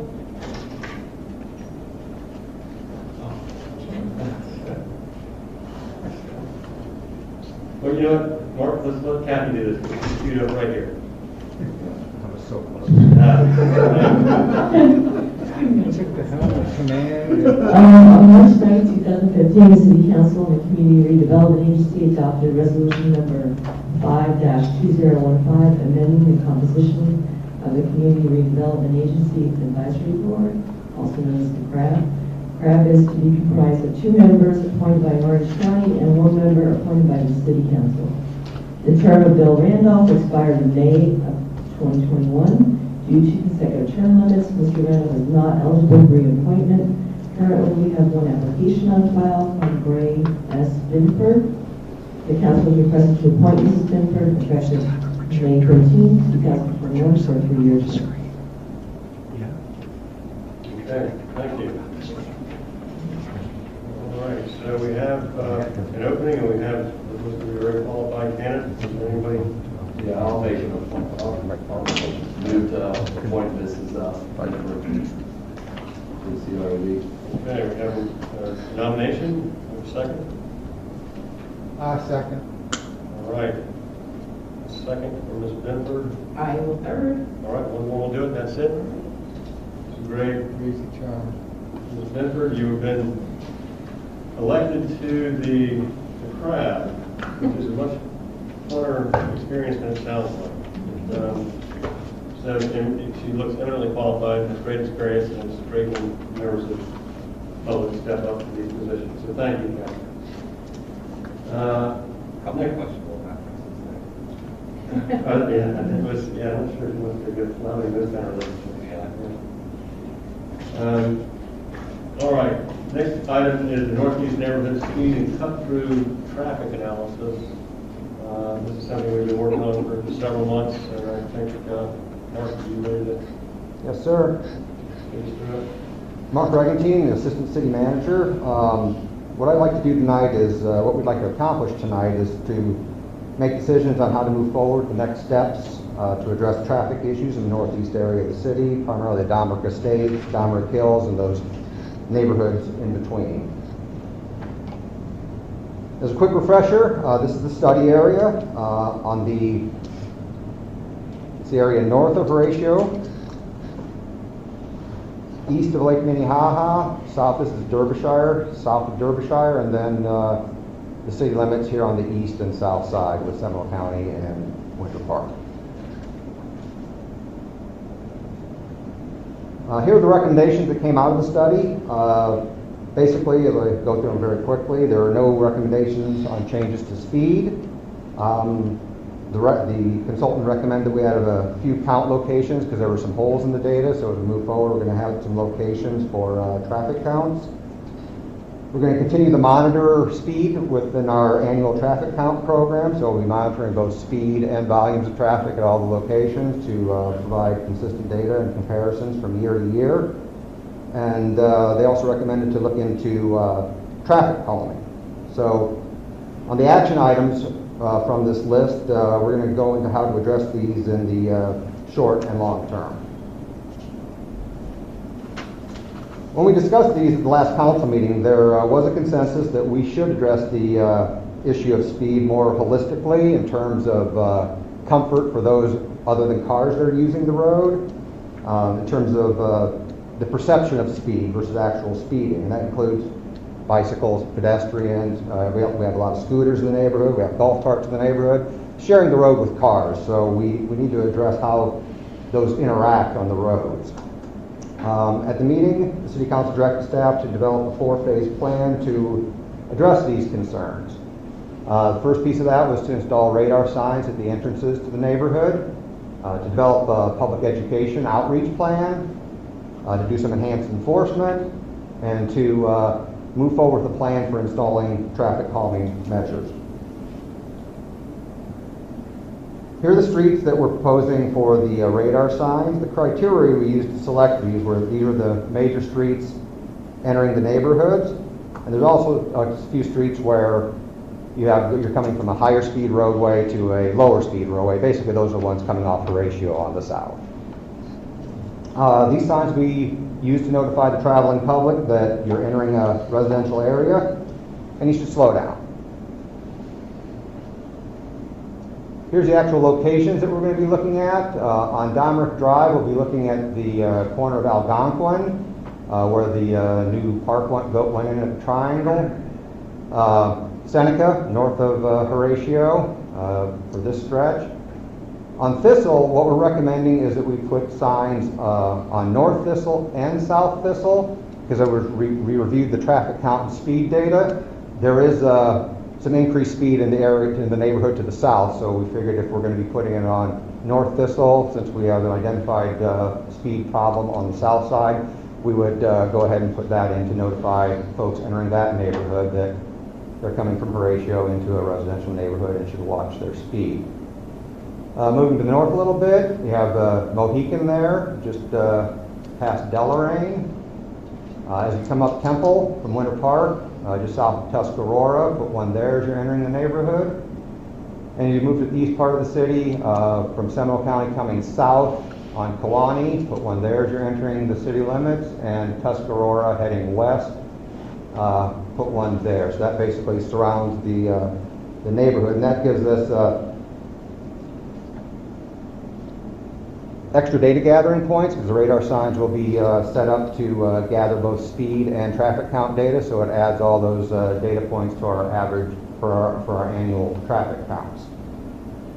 As you probably saw noted in the previous slide, some of the radar signs are slated to be installed after construction projects. This is the phasing plan that I'm sure most of you are aware of for the Domrick Hills sewer project. And I'd like to point out here that if you look at Tuscarora Trail, which is one of the higher volume streets in the city, Tuscarora is going to be included in all 4 phases of the Domrick Hills sewer project. You also have Kewanee here. It's going to be in phase 1, and the south portion of Deloraine that are going to be under construction in the next 18 months. I point this out because probably the best deterrent to speed and cut through is a good construction project, and we've got a doozy that's going to be going on here. There's going to be inconveniences to anyone using the neighborhood, unfortunately. There's going to be road closures, there's going to be lane closures, there's going to be detours, there's going to be heavy construction equipment.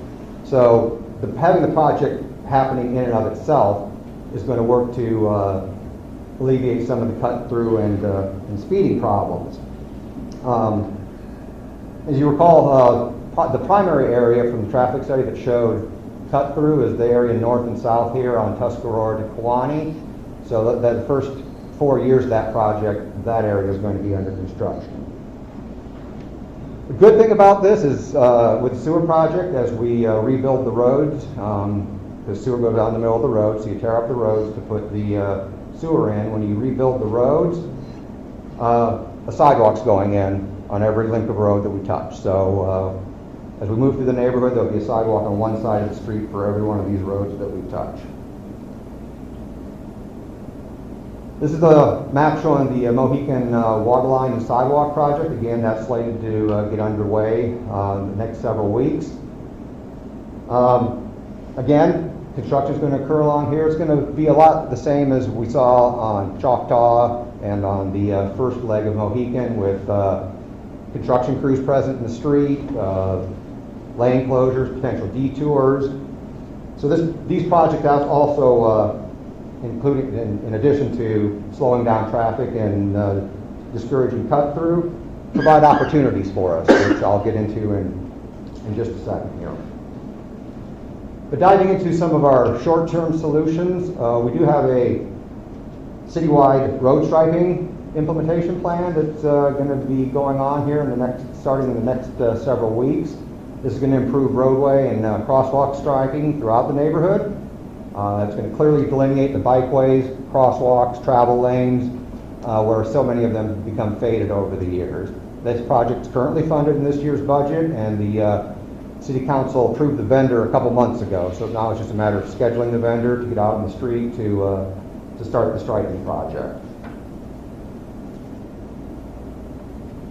There's also an education and outreach portion of the plan.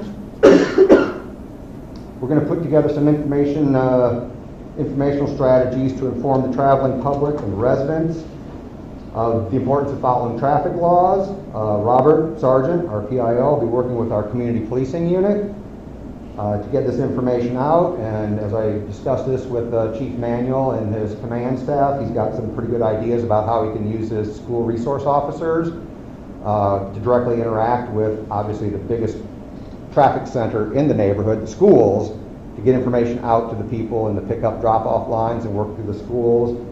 Additionally, work with neighborhood groups and use all of the ways we get information out to let people know the importance of following the speed rules, slowing down, and obeying stop signs, which is a big problem in the study area. There's also going to be some stepping up in the enforcement, and that's important. This allows our officers to engage those violating speed and stop signs to talk to the people that are doing that. Initially, the officers will provide some of the informational material on speed and what they do with people that exceed the speed limit. This will be followed up by warnings and ultimately ticketing.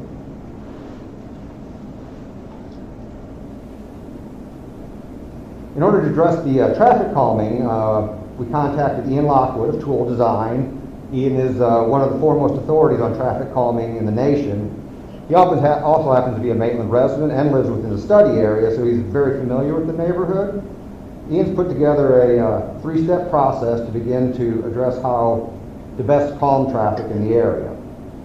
What we're looking at is, first together, right off the bat, put together a traffic calming committee consisting of residents of the area.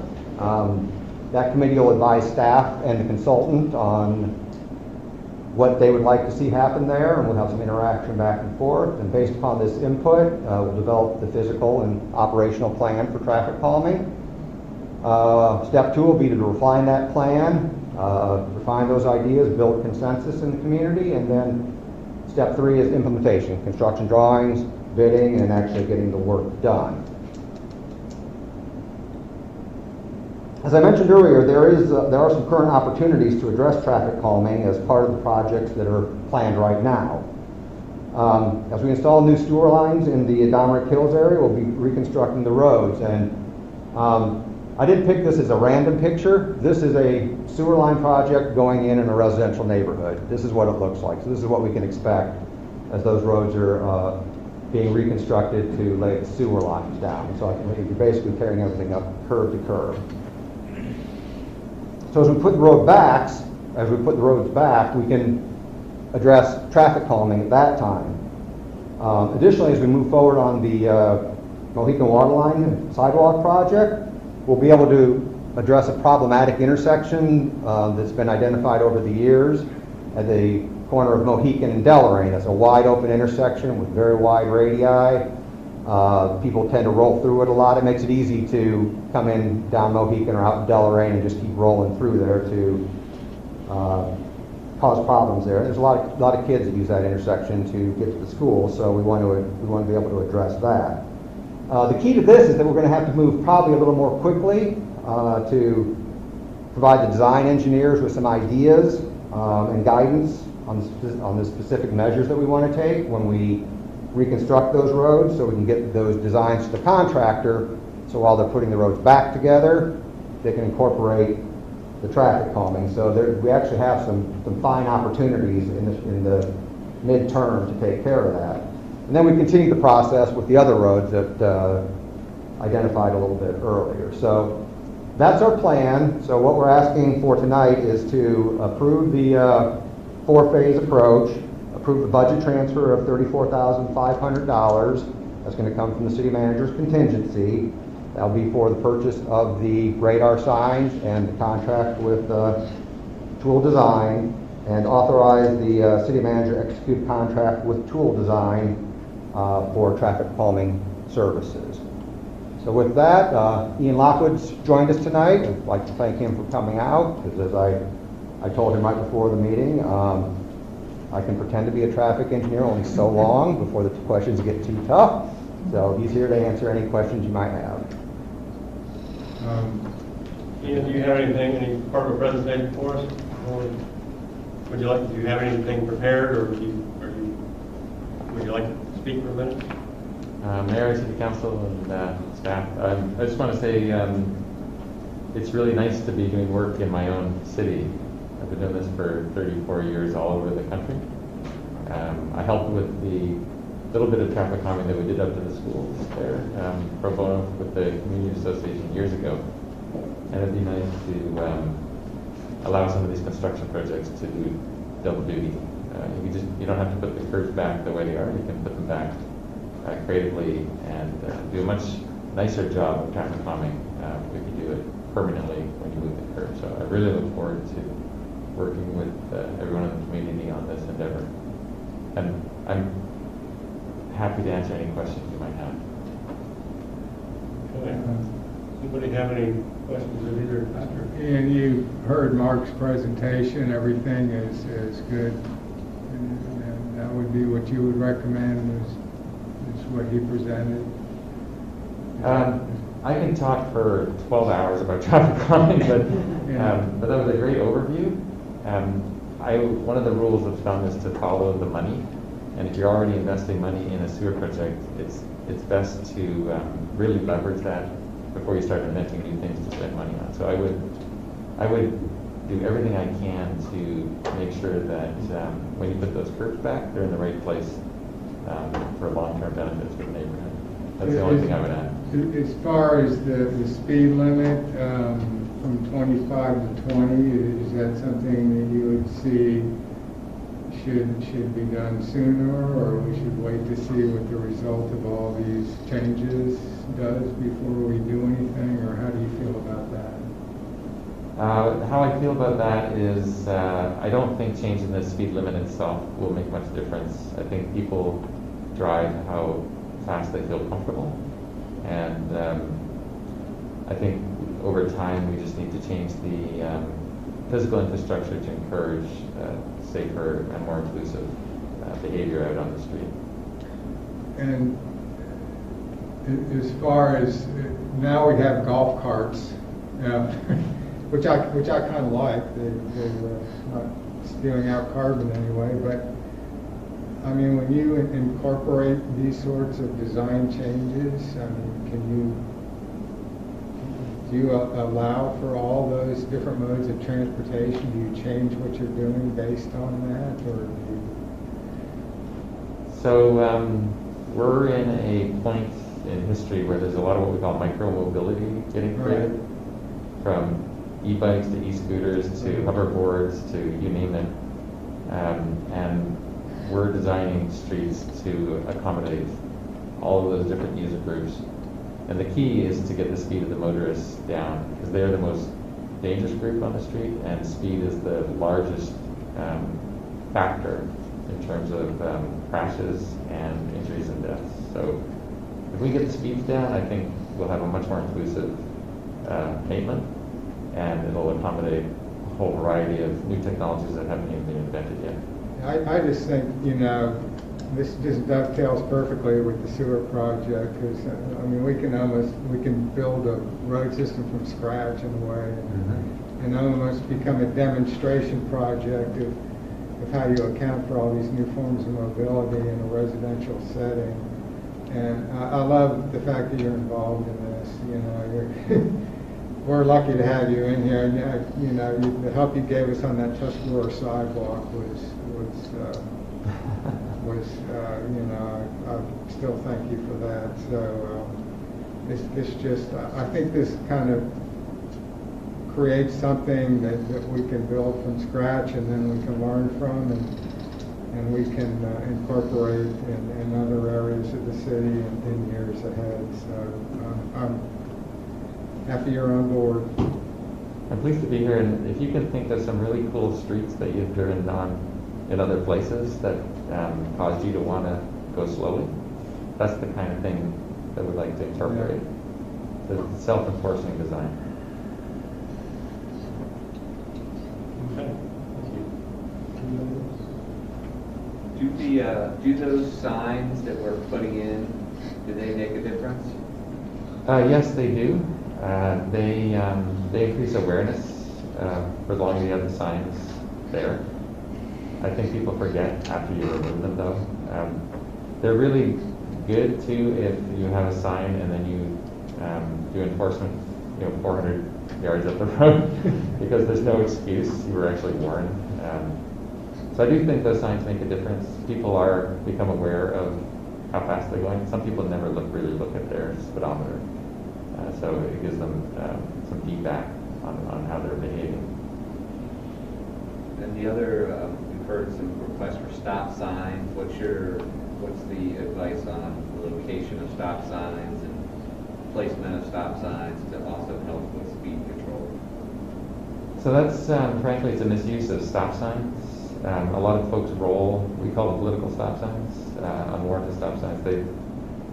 People know that they're not necessary for right-of-way allocation or anything like that, and they just roll through them. So when they get to a stop sign that actually has a purpose, they might roll through that and cause a crash. So personally, I'm not in favor of putting stop signs out for calming purposes, because they really are intended to have a stop sign purpose. And if you want to change speeds, it's probably better to use measures that are designed to reduce speeds, not allocate right away. We do have, and I don't know if this is part of this, but the stop signs on different roads, I don't know if they're there for a purpose or not, if they were there for a purpose before we had sidewalks, and should they get adjusted? So I don't know if as part of this as well, we look at the locations of some of those existing stop signs, even just to... If there's something egregious, I'll point it out. I think, though, what we'll focus on is behaviors, and if you start adjusting what we call traffic control devices, stop sign signals and that sort of thing, I think we'll end up with a level of controversy that we can avoid. So I would probably stick to our knitting on this, and I would avoid anything like any what we call route modification measures, like one-way streets or turn prohibitions or any of those sorts of traffic control devices that people could imagine introducing, which tend to undermine the intent of changing driver behaviors. I would put stop signs in that same category. I don't think I'd want to kind of pull the scabs off old wounds or something. Those are probably put in for some reasons, and I just wouldn't want to get involved with those issues again, because it's probably not constructive. That's been my experience in dozens of these projects. It's something we've heard requests for, so and I understand because some of the behavior has changed and the routes of kid movement have changed, especially as we've moved sidewalks and put streets. Some streets have sidewalks now, some don't. So, if something appears wrong, regardless of what it is, that we notice as part of this effort, we'll definitely point it out.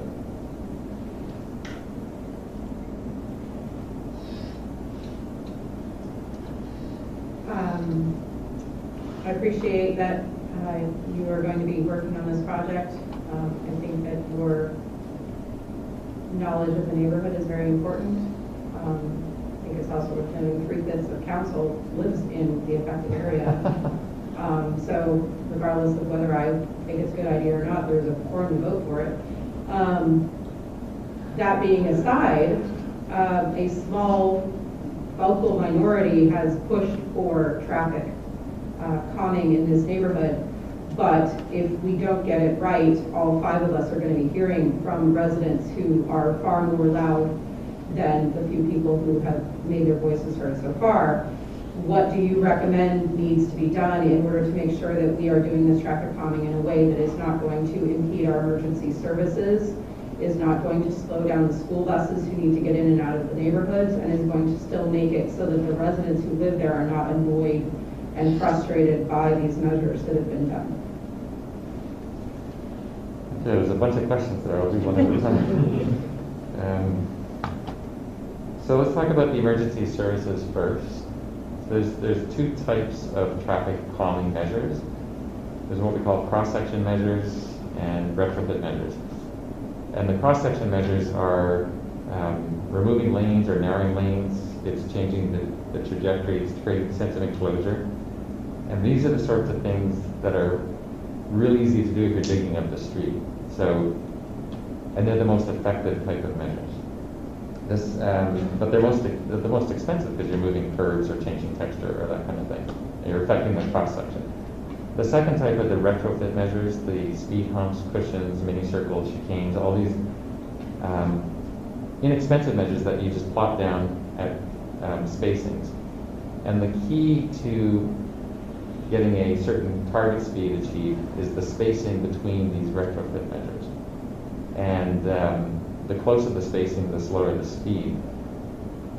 After about 8 to 12 retrofit measures, has been kind of the rule of thumb we've developed over the years, the neighborhood will go against the measures. There's too many, and you'll get a backlash. And so, in some contexts it's around 8, and others it's up to around 12. And if you have a very long street, and you have more than 8 to 12 at the whatever spacing you're looking for, you can pretty well guarantee that there'll be a backlash and that will be removed, and you have a room full of people who are upset about it. So on the longer streets, it's important to do the cross-section measures because nobody minds those. The other thing is there's kind of 2 types of streets in the neighborhood as well. What we call the framework streets, which guide the emergency services fairly close to their call. And on those, you want to avoid retrofit measures because it upsets their equipment every single time they come into the neighborhood. And then there's the non-framework streets, which lead to the call, but they don't use those streets very often. And those are the streets you use the retrofit measures on. And that gives you a good balance of cost, EMS response times, and effectiveness. So we want to map out which are the framework streets and which are the non-framework streets, so we know what measures to use on what streets. And that's the best way to handle emergency services, and that's been employed in cities across the country quite successfully. With respect to the school buses, I would suggest that they would have the same main routes as the emergency folks, because they're the routes that go places. But they would get more concentrated, of course, closer to the schools. And part of the effort would probably want to help the school bus drivers understand that the retrofit measures are going to change the level of comfort in the bus, and that they're going to have to slow down even more than a motorist would over those. But besides that, I think it's mostly like the emergency services, and I would suspect that some of the streets near the schools are some of those longer streets anyways. And then, I think I covered reducing backlash EMS in schools, but if I left something out, please remind me. I think you covered it. I'm just curious how this is going to all play out, because obviously it makes perfect sense to put sidewalks in. That's the best thing we can do to get people out of their cars and moving through the neighborhood.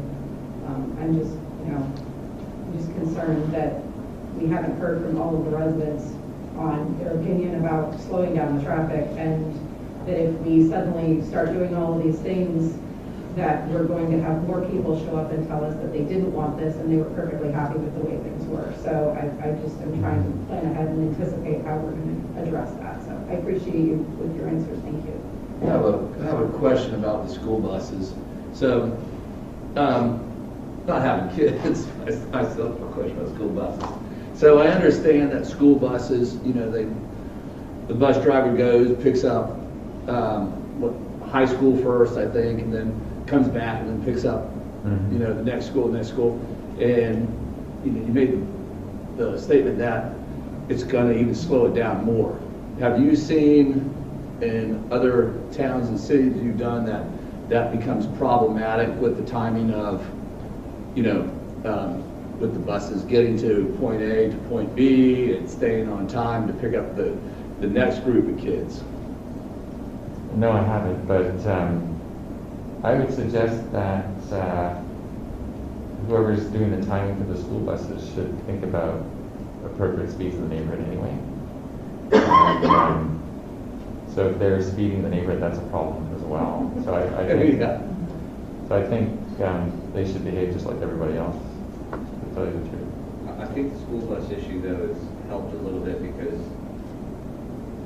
you have the elementary, middle, there's no school buses that go through there because it's within the zone of walking, I think. So I think the only buses we're talking about that come through the pattern streets are the high school. They don't bus within 10 miles of the school. Right. And so the buses that go in and out to the schools are coming Seneca to Choctaw, and that's I think that one, y'all coming in, I think that one of them they're talking about. Sometimes they go up Balmerick, but they were typically trying to come off Seneca. I know they were trying to put in, I think Seneca is one of the streets that's 20, is that right? Is that Seneca? I think Seneca. But Domrick and, kind of referring to what you're saying, Domrick and Maitland Middle are like two of the leading schools in Orange County in the walk and roll campaign. And your Casey's probably been involved in given a lot of. So, I mean, a lot of these things we're doing just is going to enhance that. And I just, people want a community where their kids can safely walk and ride their bikes to school. That's a big draw for that neighborhood. So we'll meet with the school board on their bus routes and include them as a stakeholder. I was coming into my subdivision the other day, well, a couple months ago, and I was behind the school bus. I think it had to be moved, sure. But I was going down Domrick onto, kind of Cheyenne, it was doing 31 miles an hour. So I got right behind it, and just to see how fast it was going. It was in a hurry, so they need to be paying attention to the rules as well. And that's it. The schedule needs to be adjusted. Anybody else? Going to open it up to the public here? All right. Well, thank you. We might call you back after the public period if we have more questions, if you don't mind sticking around. But let's open it up now for the public. Anybody who would like to address this item? Come to the podium and give you 3 minutes. Thank you. Amanda Kansas, 2081 Woodgate Trail. I was actually just, I had a clarifying question in terms of the traffic calming committee and what the plan for the composition of that committee. Is that something that people within the community can volunteer to serve on? Okay. Thank you. I'm sorry, I didn't catch your name. Amanda Kansas. Okay, thank you. All right, we'll ask that question. I think that the answer generally is that, you know, we don't want to make it too official because then we'll have to get people involved with sunshine law and, you know, nominating, and it becomes very difficult and unwieldy at that point. But since you're up, go ahead and address that. That's a great question. There's a neighborhood committee now that deals with lots of things, so that would be the natural starting spot. And I think if anybody's interested, we'd be happy to hear folks' ideas. It's not, it's a common sense kind of approach to things, and so if you're interested, we'd love to have you participate. Yeah, I would think we would have it kind of as a coalition of the willing. Anybody who wanted to get up and join would probably be welcome to join. More inclusive than the next one. Okay. Yeah, I wouldn't mind whoever wants to participate. They're welcome. Okay. Great. Anybody else?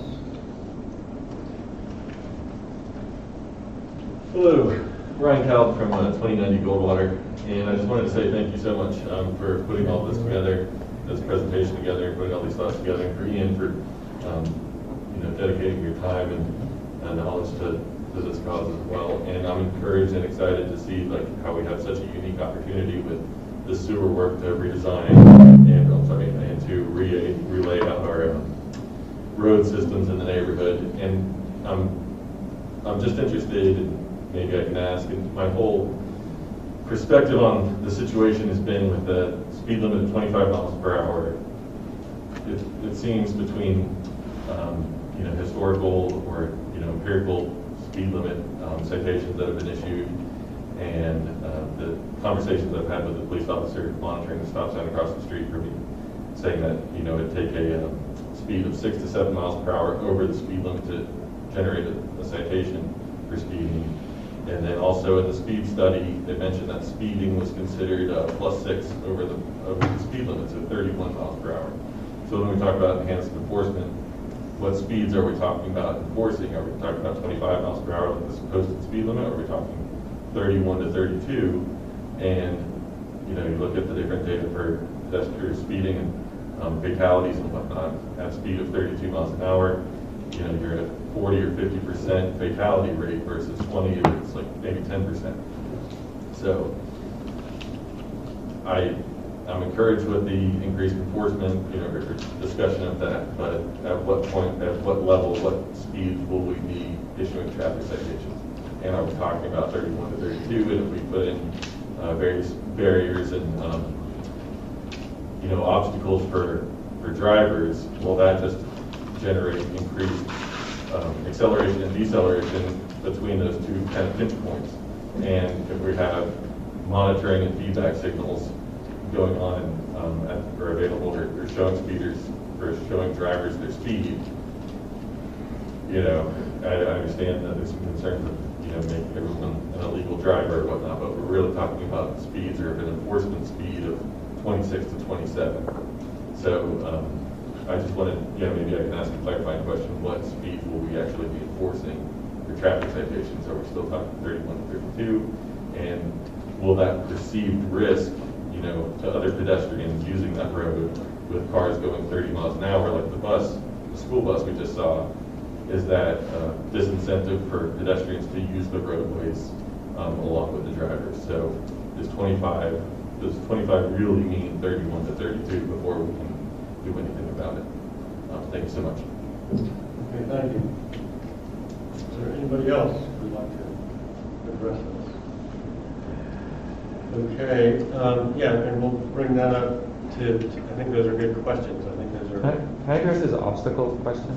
Yes. Um, And the speed question too, if you like. Well, We'll have it. Sorry. I'm sorry, wait, can you hold on 1 second, we'll just get through the public hearing. Yeah, again, Dale, John 108, Dale Clipboard. This is human nature to a point to be able to drive as safely with an environmental setup, and I'm sure Mr. Lockwood would agree that, and we've all been driven faster than we should have in different places. And so being able to bring attention to this is an important thing, and what you all are clearly considering doing is bringing attention to it. I don't know that, trying to enforce, 26 or 27 is any easier to do than to enforce 31, 32. It's legislating human nature to try to get to where you're getting as safely as a driver would perceive that they can, and to bring it to their attention that this is a high traffic area with children, with all sorts of bike ped opportunities right along there, golf cart opportunities that you need to be aware. So I don't know. I tend to always want to see these things as a citywide issue. Do we see these things in Winfield or other places that deserve the same attention? So I hazard to guess or to think that this is a new problem. I mean, by and large, Donrock Hills, Donrock Estate's been there for 50 plus years. The streets haven't changed much. And houses, there aren't a whole lot of houses on lots that didn't have houses on them before. So I'm curious. I can certainly understand Mr. Cobb's point and the other folks that would like to have it safer. And for their kids, that, to keep them out of the street itself. Whether it becomes a parental supervision question. But again, we're all human. We're all going to do things that people do. Human nature is driving all of this. So just thought I'd mention that. That's not how we legislate that. Thanks again. Thank you, Dale. Okay. Anybody else? Any other member of the public can speak on this issue? If not, we'll ask Ian to come back up and address the question that was posed. I think one of them was the acceleration between pinch points. Yeah, that's in fact, both gentlemen brought up some good points that need a little clarification. I think he's right, the streets haven't changed and the buildings haven't changed, but drivers have changed. And today's attention spans are shorter. We need instant gratification. We fill up at the pump, we pay at the pump. We have remotes for our TV stations. So we want to get places quicker than we used to. So I think we want things to happen faster. Editing in movies is faster. So I think people have changed, their expectations have changed. I also think cars have changed. We've changed the driving experience to make it simpler and simpler and simpler to drive. I grew up on a stick shift. Who drives a stick shift anymore? Like, it's all automatic. Cars are doing things for themselves now. Eventually, we'll have very little to do. So our attention isn't in the driving as it was 20 years ago, 40 years ago, whenever a lot of these streets were built. So I don't think the streets have kept up with the change in the cars and with the people. So I think things have changed, and you can see that in a lot of existing neighborhoods where, when I was a kid, back in the 60s, we all walked to school. And you go to the same neighborhoods today, and parents aren't comfortable letting their kids walk in the same streets with the same houses. So something has changed. So we want higher performing streets. We want streets that self-enforce the behaviors that we want to create a comfortable neighborhood. And I don't think it's a good idea to try and enforce people, using police to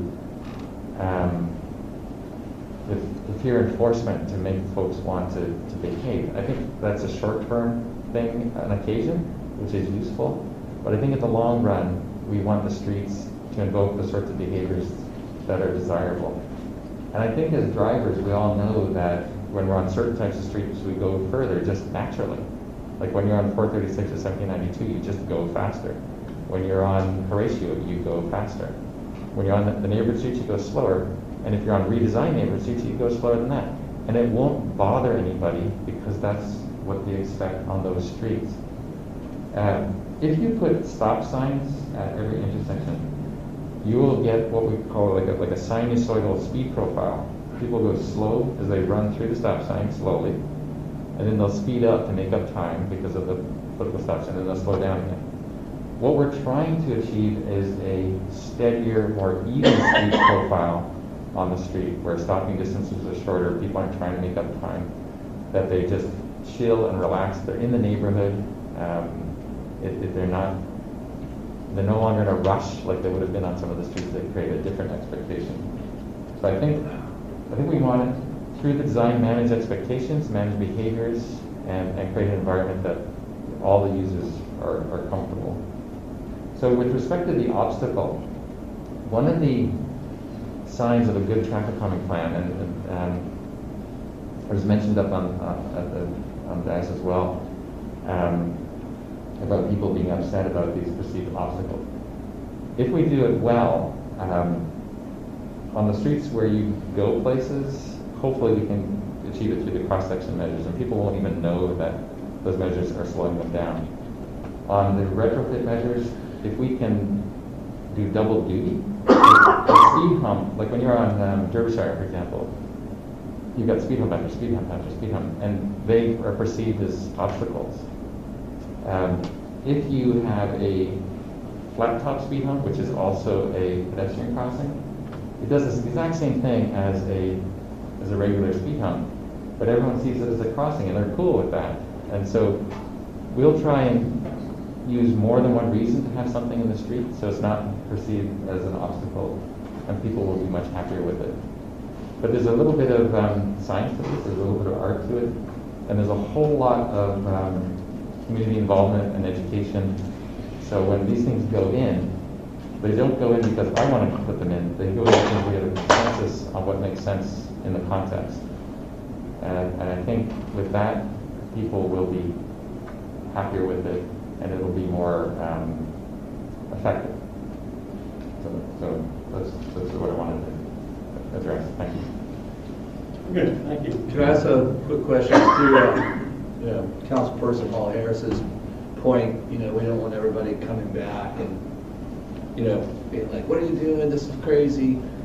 So I guess a step of that, starting, you would put a notification out to the residents of Domrick that you're going to be making the changes. Is that correct? Well, if the city would like to do that, I'm not going to do it. Right, that's what I meant. Would that be a procedure that you would say would be a good procedure to go ahead and do a notification to the public? Yeah, I think we'd want to do a couple of things. We'd probably want to give folks the opportunity to give their voice ahead of time, during and after, and at the end of the day, hopefully get an informed consensus to move forward. Some of the stuff, though, is happening pretty quickly. Like some of the streets have a little more urgency than others because the capital project is coming in. So we'll do the best we can to reach out and so forth. However, the streets are going to be completely dug up, and what comes back afterwards hopefully will be better than what they had before it was dug up. I just like to add, I've lived in Dahmer since 2001, and if you slow down traffic, you're not going to get complaints from people in Dahmer. You might get complaints from people trying to cut through Dahmer, but the idea that people are going to come in here and lynch us because we've gotten, we're not letting them go 35 in Dahmer anymore, that's not going to happen. But and then if you go to Baldwin Park, you'll notice, I don't even know what the speed limit in Baldwin Park is. I just know I can't go very fast there. Because they've got all these roads designed and curved and all that. And I think that's kind of what you're talking about, so to where it's an environment where you're not looking at your speedometer because you can only go so fast because of your surrounding environment. And I think that's the most effective way of doing this so anyway.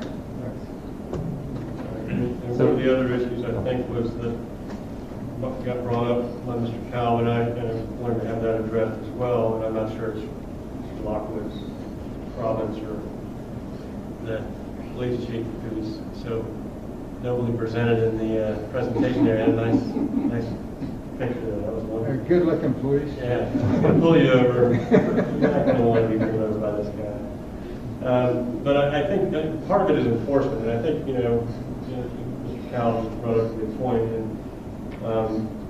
part of it's enforcement. But, when you see somebody barreling down your street, your first reaction is, boy, I wish, there was a cop waiting down there for me to get in the street. And of course, it will never ever happen. Those two things will happen at the same time. Not because the police are not responsive, it's just because what are the chances? And it's a reaction, and it's kind of a confrontational way to resolve the issue. And I disagree a little bit with Mr. Thomas. I think there would be people who, if we started giving tickets in Domerick, there are going to be people who say, I was just going to work, I've been driving the street for 15 years, and I've never had a problem, and now you're going to sit in my own home, you're going to tell me what to, I think we only just have to look, at the recent events like the mask, issue. People get very irrational very quickly about things, and no matter whether you're dealing with a public health crisis or a public safety crisis or whatever. I think there will be people who will say, how dare you? People feel put upon, and it puts the police in a difficult position, not because, they might be dealing with people who are not going to be that friendly toward them, but also there are some folks who get pulled over and it becomes a altercation that there could have been avoided otherwise. So, as I understand this project, the first part, I think, Mark, you were saying the short term was there will be more enforcement, but I think that also those enforcement actions probably would start off with warnings rather than tickets, because to your point, Brian, it's difficult to enforce a 29-mile-an-hour ticket. Nobody can object to a 29-mile-an-hour warning. So you pull them over, they've spent 10 minutes talking to somebody when they could have been getting to their appointment, and they'll realize. So I think those would be the first line of the types of enforcement we're talking about. And hopefully over time, the education will take hold in the neighborhoods, and the physical environment will change such that people will slow down, and we'll have more of a kind of people kind of playing by the rules that we've all set, rather than kind of us versus them kind of deal.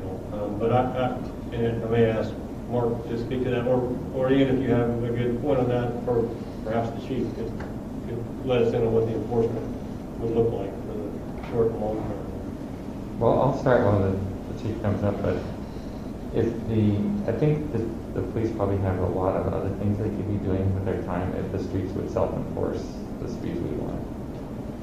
Pretty much. Part of the plan is education first. Anything over 5 miles per hour, yes, that's officer discretion.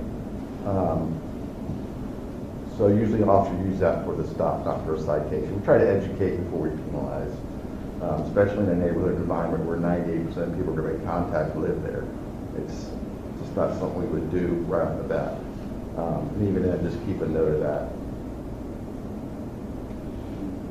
And that's just, honestly, 6, 7 over, it's a tough citation to write. It's almost $200,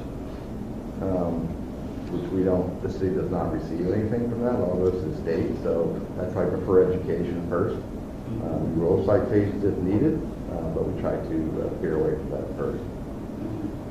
And that's the reason we were involved in community policing and in the education portion of it. So the officers can be out there interacting in a non-confrontational manner initially, to let people know, to let that self-correction happen prior to active enforcement. Thank you. And I think that part of the long-term can be a 20-mile-an-hour zone. I'm not sure that it's a foregone conclusion, but maybe that's where we end up. This is all kind of pointing there. It kind of makes it easier to get there rather than somebody waking up the next day and feeling like they, wait, I didn't have a chance to say anything about this. So. I was just going to address the cut-through comment. I was, people do cut through the neighborhood, and I think it's important to design the street so if they do cut through, it's a public street, but if they do cut through, they come through on the community's terms and not on their own. Because it only takes the odd person to go quickly, to kind of spoil the street environment such that parents aren't comfortable letting their kids walk. So it can only be 2 or 3 cars out of 100 that do that, but it's 2 or 3 too many, and it scares people, and they don't want that. So the idea, and the police can't always be on every street all the time. So if the streets can have this more self-enforcing quality, we'll have far less of that sort of behavior. How many cut-through areas are we seeing in Delmer? It's in that report. There's like 2 or 3 big ones. The main is up and down Kalani. The rest branch out pretty quickly.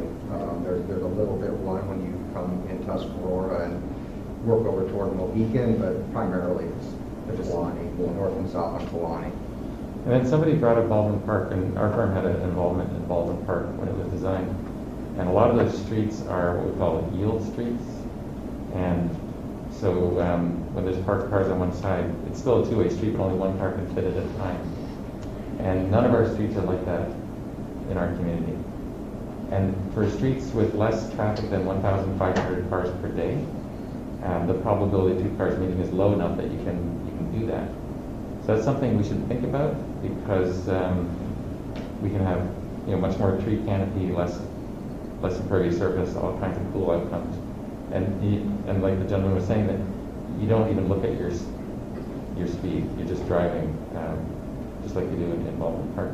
Some of the streets, they overdid it in Baldwin Park. Luckily, we were involved in those ones, where a fire truck can't turn around a corner and that kind of thing. But if we do it intelligently and use it on the right streets, it could be very effective. Okay. Now, I would say also that although we're kind of focused on Dalrymple, I mean, I think that's because this is where the issue arose. I think kudos to Mr. Cal for bringing it up. We just have to live in Dalrymple. So I look at this as kind of more of a community-wide deal. I mean, as far as the public, as far as Robert's job of informing the public. I mean, it's not watch out in Dalrymple, it's watch out from wherever you're driving. And this will be kind of hopefully if it works out well, we can continue doing it in other areas as well. And I'd like to say something to that. I think, and I heard somebody here say, oh, in a couple of years, we can take it somewhere else. I just really can't back that up where we say, all right, we're just going to do it in Dalrymple. But you know what, maybe, you should have just put maybe in there. Maybe we'll revisit it in a couple of years. The thing is, if you take that long off, you usually just forget about things.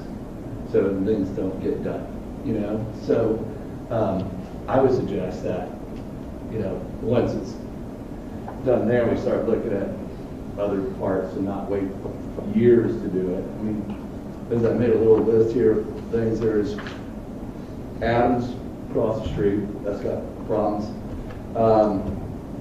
Mayo, we're getting ready to, I guess, after, that's a place that we're going to be doing some street construction that would be good. Magnolia has a problem. Sandsburg has a problem. Willowbrook through Maitland Woods has a problem. Fennel has a problem. Southview has a problem. I see people, we don't have very, our sidewalk system where I live is terrible, so everybody walks the street, and I see delivery trucks doing 45 miles an hour. So, and that's instant death if somebody hits you. There's no coming back from that. So I would suggest, if we're looking to go forward with this, that we include, the whole city, not just Dalton. Yeah, and there are items in here that are kind of easy and effective items that are not very expensive, like the signs, these blinking signs. For a couple grand, you can put them in anything, why not put those on Willowbrook, why not put those, I think Mark has already said, one's going across the street on Thistle, near the Adams Drive down there. And if the public education really is not just focused on Domrick, but it's focused on all residential neighborhoods in the city, I mean, I think that's really what we want to get after. It just happens that Domrick,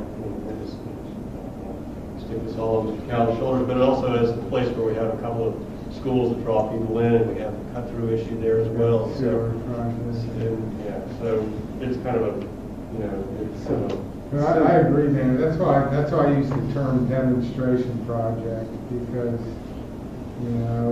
we do this and we see what works, we see community input, we see what measures are effective, and it's phase one of a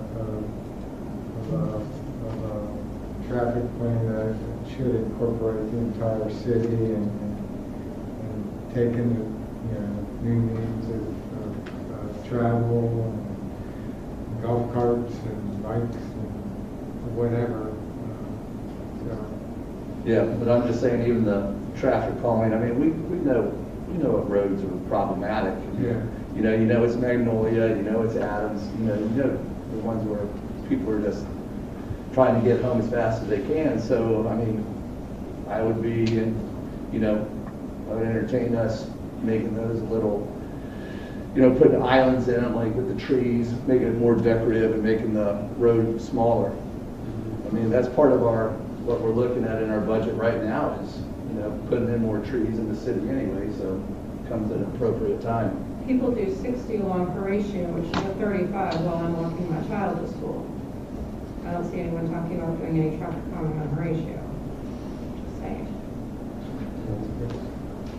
Yeah, it's a county road. Yeah, But it's still a road. Yeah. But no one's talking about it. All right. Anybody else have any, if not, Mark has another idea. It's not in the neighborhood, but I'm happy to talk to you about Horatio, because I ride my bike down that road. It's scary riding your bike on that sidewalk with kids. It's terrifying. Well, even as it finally does become a city road toward the intersection there, and you see that bike lane there. I don't know. I see like 2 bikes a week on that thing because I think people are afraid to ride The little kids you see them start to do that, and they're like 2 feet from the road. So Mark may not have, I don't know if it's in my material here, or Mark mentioned it, but our firm is actually writing the national guidelines on bike accommodation on big streets, like Horatio, like 1792, like 436, and whatnot. And all 50 states will use it. It's for an organization called AASHTO, the American Association of State Highway Transportation Officials. It's 400 pages thick, but it shows how to make a street like Horatio comfortable for all user groups. And it's not part of the study, but a few sketches and you'll see what the potential would be like for a street like that. I would love to hear more about that. You know what, I was like, I think it was said that a lot of times you don't look at your speedometer, and I was just driving along the other day, and I was keeping up with the speed on Horatio. I looked, I'm like, 43. I mean, that's just, to your point, I mean, yeah, no, it moves, and there's a big difference between, something happening at 43 and something happening at 35. The one guarantee to slow traffic down is a police car parked with a median. There often is one. All right. Well, if there's nothing else, this discussion is, I think, very helpful, and hopefully I have everybody's kind of questions answered. I'll move to approve the 4-phase approach to address the speed in the northeast section of the city and approve a budget transfer of $34,500 from the city management fund for radar sign purchases and authorize the city manager to execute a contract with Tool Design for traffic calming services. Second. Is there any, discussion? I'll second it. Discussion, I guess, if you got that. Well, I'd just like to make a friendly amendment that, we kind of make it, instead of reading it from script, that we kind of make it also that, add in, how do I want to say this, for to go forward in the future with other areas of the city. I think Other that streets. when you take a look at the proposal that Ian put together, I think that's implicit in there that this is the first of a phased project to address traffic calming throughout the city. So I thought and I thought actually we had done that in the prior kind of direction of this. We said, hey, look at this issue and citywide traffic calming. I thought we did that. Yeah. That's the way we took it, but you gotta start somewhere. Obviously, we have budgetary constraints and we have to, philosophically, I think we'll approach this the same way we approach sidewalks as we have other projects going on, water line, sewer line projects. If there's a construction crew out there, we're looking to put sidewalks in these. If there's a construction crew who's gonna be out there for any kind of utility work, we'll look at sidewalks and potential for traffic calming. Try to bundle everything together, so we don't come back year after year with a construction project on individual streets. I think that just makes common sense, and that allows us to leverage those dollars also. Right. I just wanted to make sure that, that was in there, that it's just not going to be dominant, and then we come back a couple years later. Okay. Motion in a second.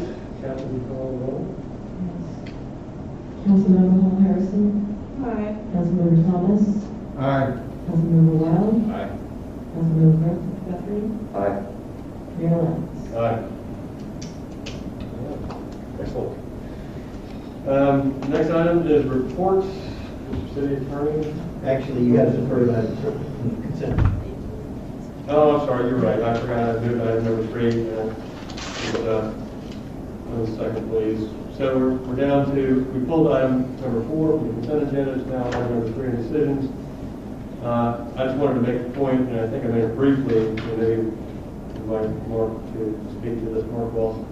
I've been talking with Sharon, who's not here tonight, unfortunately, and with Mark about the possibility of looking into community garden there. And I know there's some interest in that with some of my neighbors and things. And that's the perfect place, I think, and the sustainability committee to come up with that idea as well. I guess it's not just an idea. It's pretty obvious that that's a great open field. If somebody wants to put in a community garden there, we can engage the community rather than having this drop this Parks and Rec and have them control it, or have it be their burden, to engage the community, find some willing citizens to kind of help out. And, it would be a pretty cheap thing for the city to invest in. I mean, really, you want to do some raised beds, you want to do whatever. I mean, all you need is dirt and some timber and some fencing, some metal fencing.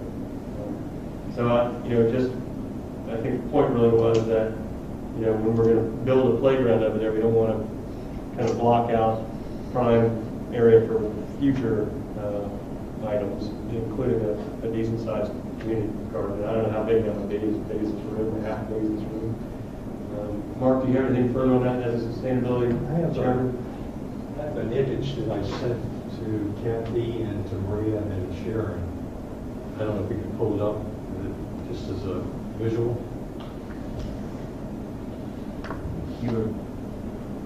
We would have to be able to log, so that's not the easiest thing to do in this room. I'll just tell you that. Not on the fly. We're not that technologically It's an email advanced. I sent to Kathy. I don't know if she can. So we'd have to log off here, log on to some of the council. Well, it's got it on his tablet. The idea is that we can work with the city staff and work with you, the sustainability committee, and work with anybody else who wants to join that coalition as well.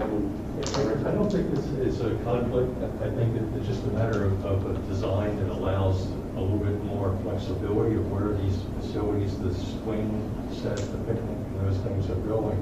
I think it can be done where it's not going to be a detriment. Okay.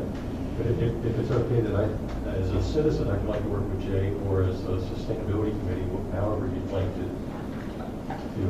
You're happy like where you're welcome to come. If we turn this over to sustainability committee, I'm not sure what the time frame is going to be. The pricing on this playground does have a limit. So if we're going to turn this into a public process. I think that's not what you guys want. We'll go ahead with the purchase. Go ahead and do what we're doing. What I understand Mark says he's fine with that. Just make sure that the next step we have enough room for you. Yeah. I go to Winter Springs and train my dog, and they have their dog area, and then behind it they have their garden that they do, and it's pretty much like 8 by 3 foot boxes, and then you rent that, and they give the water and everything, and you rent the space, and you can come out.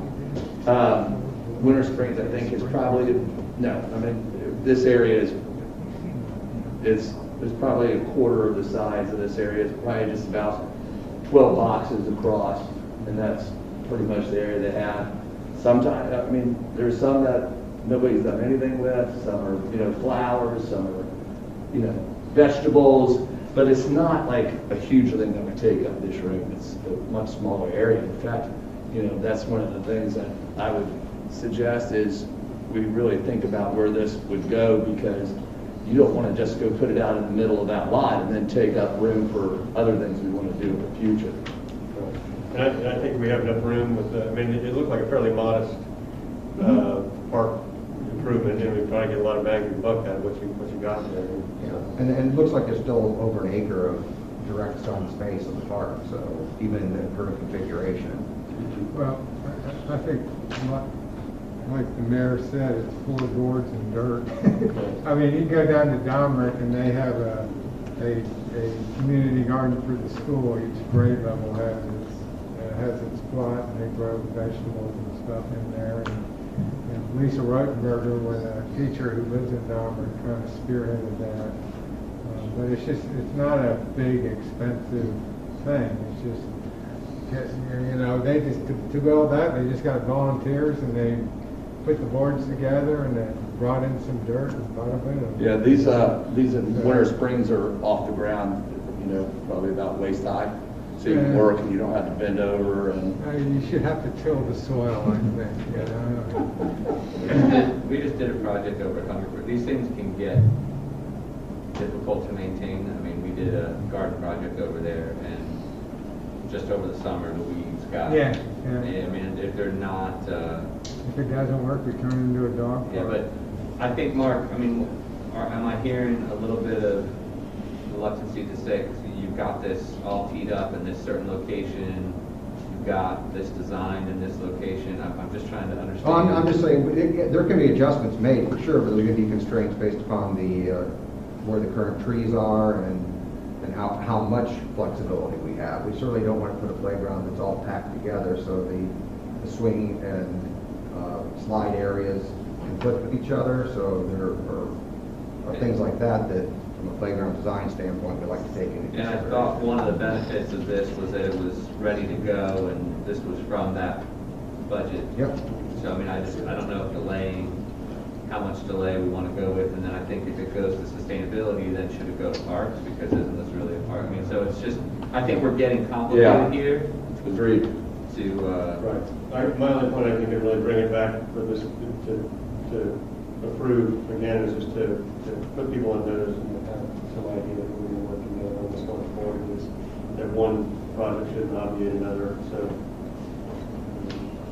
I totally agree. I think the idea of having the garden plots is a great idea. Kathy did forward over your email. That's showing 300 to 400 potential plots, which I think is very nice, but also extremely ambitious. Well, I'm just a civil engineer, and I just threw out, just so you can get a concept idea, of 300 or 400 potential 10-foot little plots that if it wasn't a raised garden, I had a budget of $10,000. So it's really an insignificant improvement that could be changed anytime later. But the minute you put your swing set on top of it, you just diminished a certain bit of the area available. Well, maybe in the same spirit as we're going to use Domrick as a test for new traffic study, we could do a smaller area for the plots, and if it works out well, then we can roll it out across the city and other pieces of land that we have. So I think it's an excellent idea. I don't know that we all of a sudden need 300 or 400 plots all at once, but I think we have enough room on that property to be able to put the playground in and also accommodate some test sites for the garden plots. And I think both will be great next to each other. Yeah, I would agree with that. Let's do like 8 or 12. I just think a playground and a nice playground is very much needed in that neighborhood. There's no place for moms and strollers and dads to go take their kids to play in a playground. It's very compatible with the community garden. Someone's going to go with their family, they're going to bring some kids, and I think it's a good use.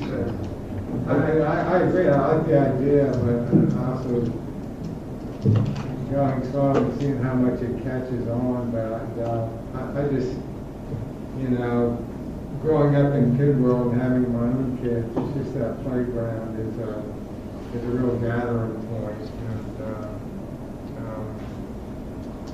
Yeah, because I'll tell you what, I agree with Mr. Thomas, because, you know, I've been going out there for 2 years, and it's not like they put in more boxes. It's still the same amount, and they're not always used. So I would agree. Let's start small, see what it does. And to your point is, if it doesn't do good, you pull them out of the ground and you're out, and do something else with it. Put the dog to the.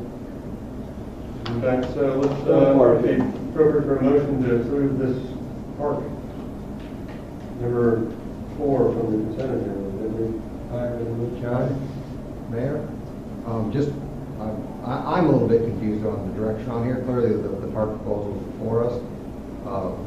Your comments indicate that you would look for some community support to start that seed of the community gardens, but I also heard that we should do some test plots out there without that. So No, my only point to bring it up, and I'm sure I'm not up here to have an idea, but my only point was to just make everybody mindful that there's an X amount of land out there, and that, you know, let's not, you know, and you're sensitive to the issue now, so we all do the final placement of this relatively small, given the larger land out there, that you're, you know, and Mark's on notice, and now I think other folks who have an idea about this. So I don't think we need to do any more than just let you know that, you know, that's an idea that we just need to accommodate in the future as well. Thank you, sir. I'll make a motion to approve the purchase and installation of improvements to Hill Rec Park with Rep Services Inc. in the amount of $109,463. Second. Wait, the second, Kathy. Yes. Councilmember Thomas? Aye. Councilmember Wild? Aye. Councilmember Guthrie? Aye.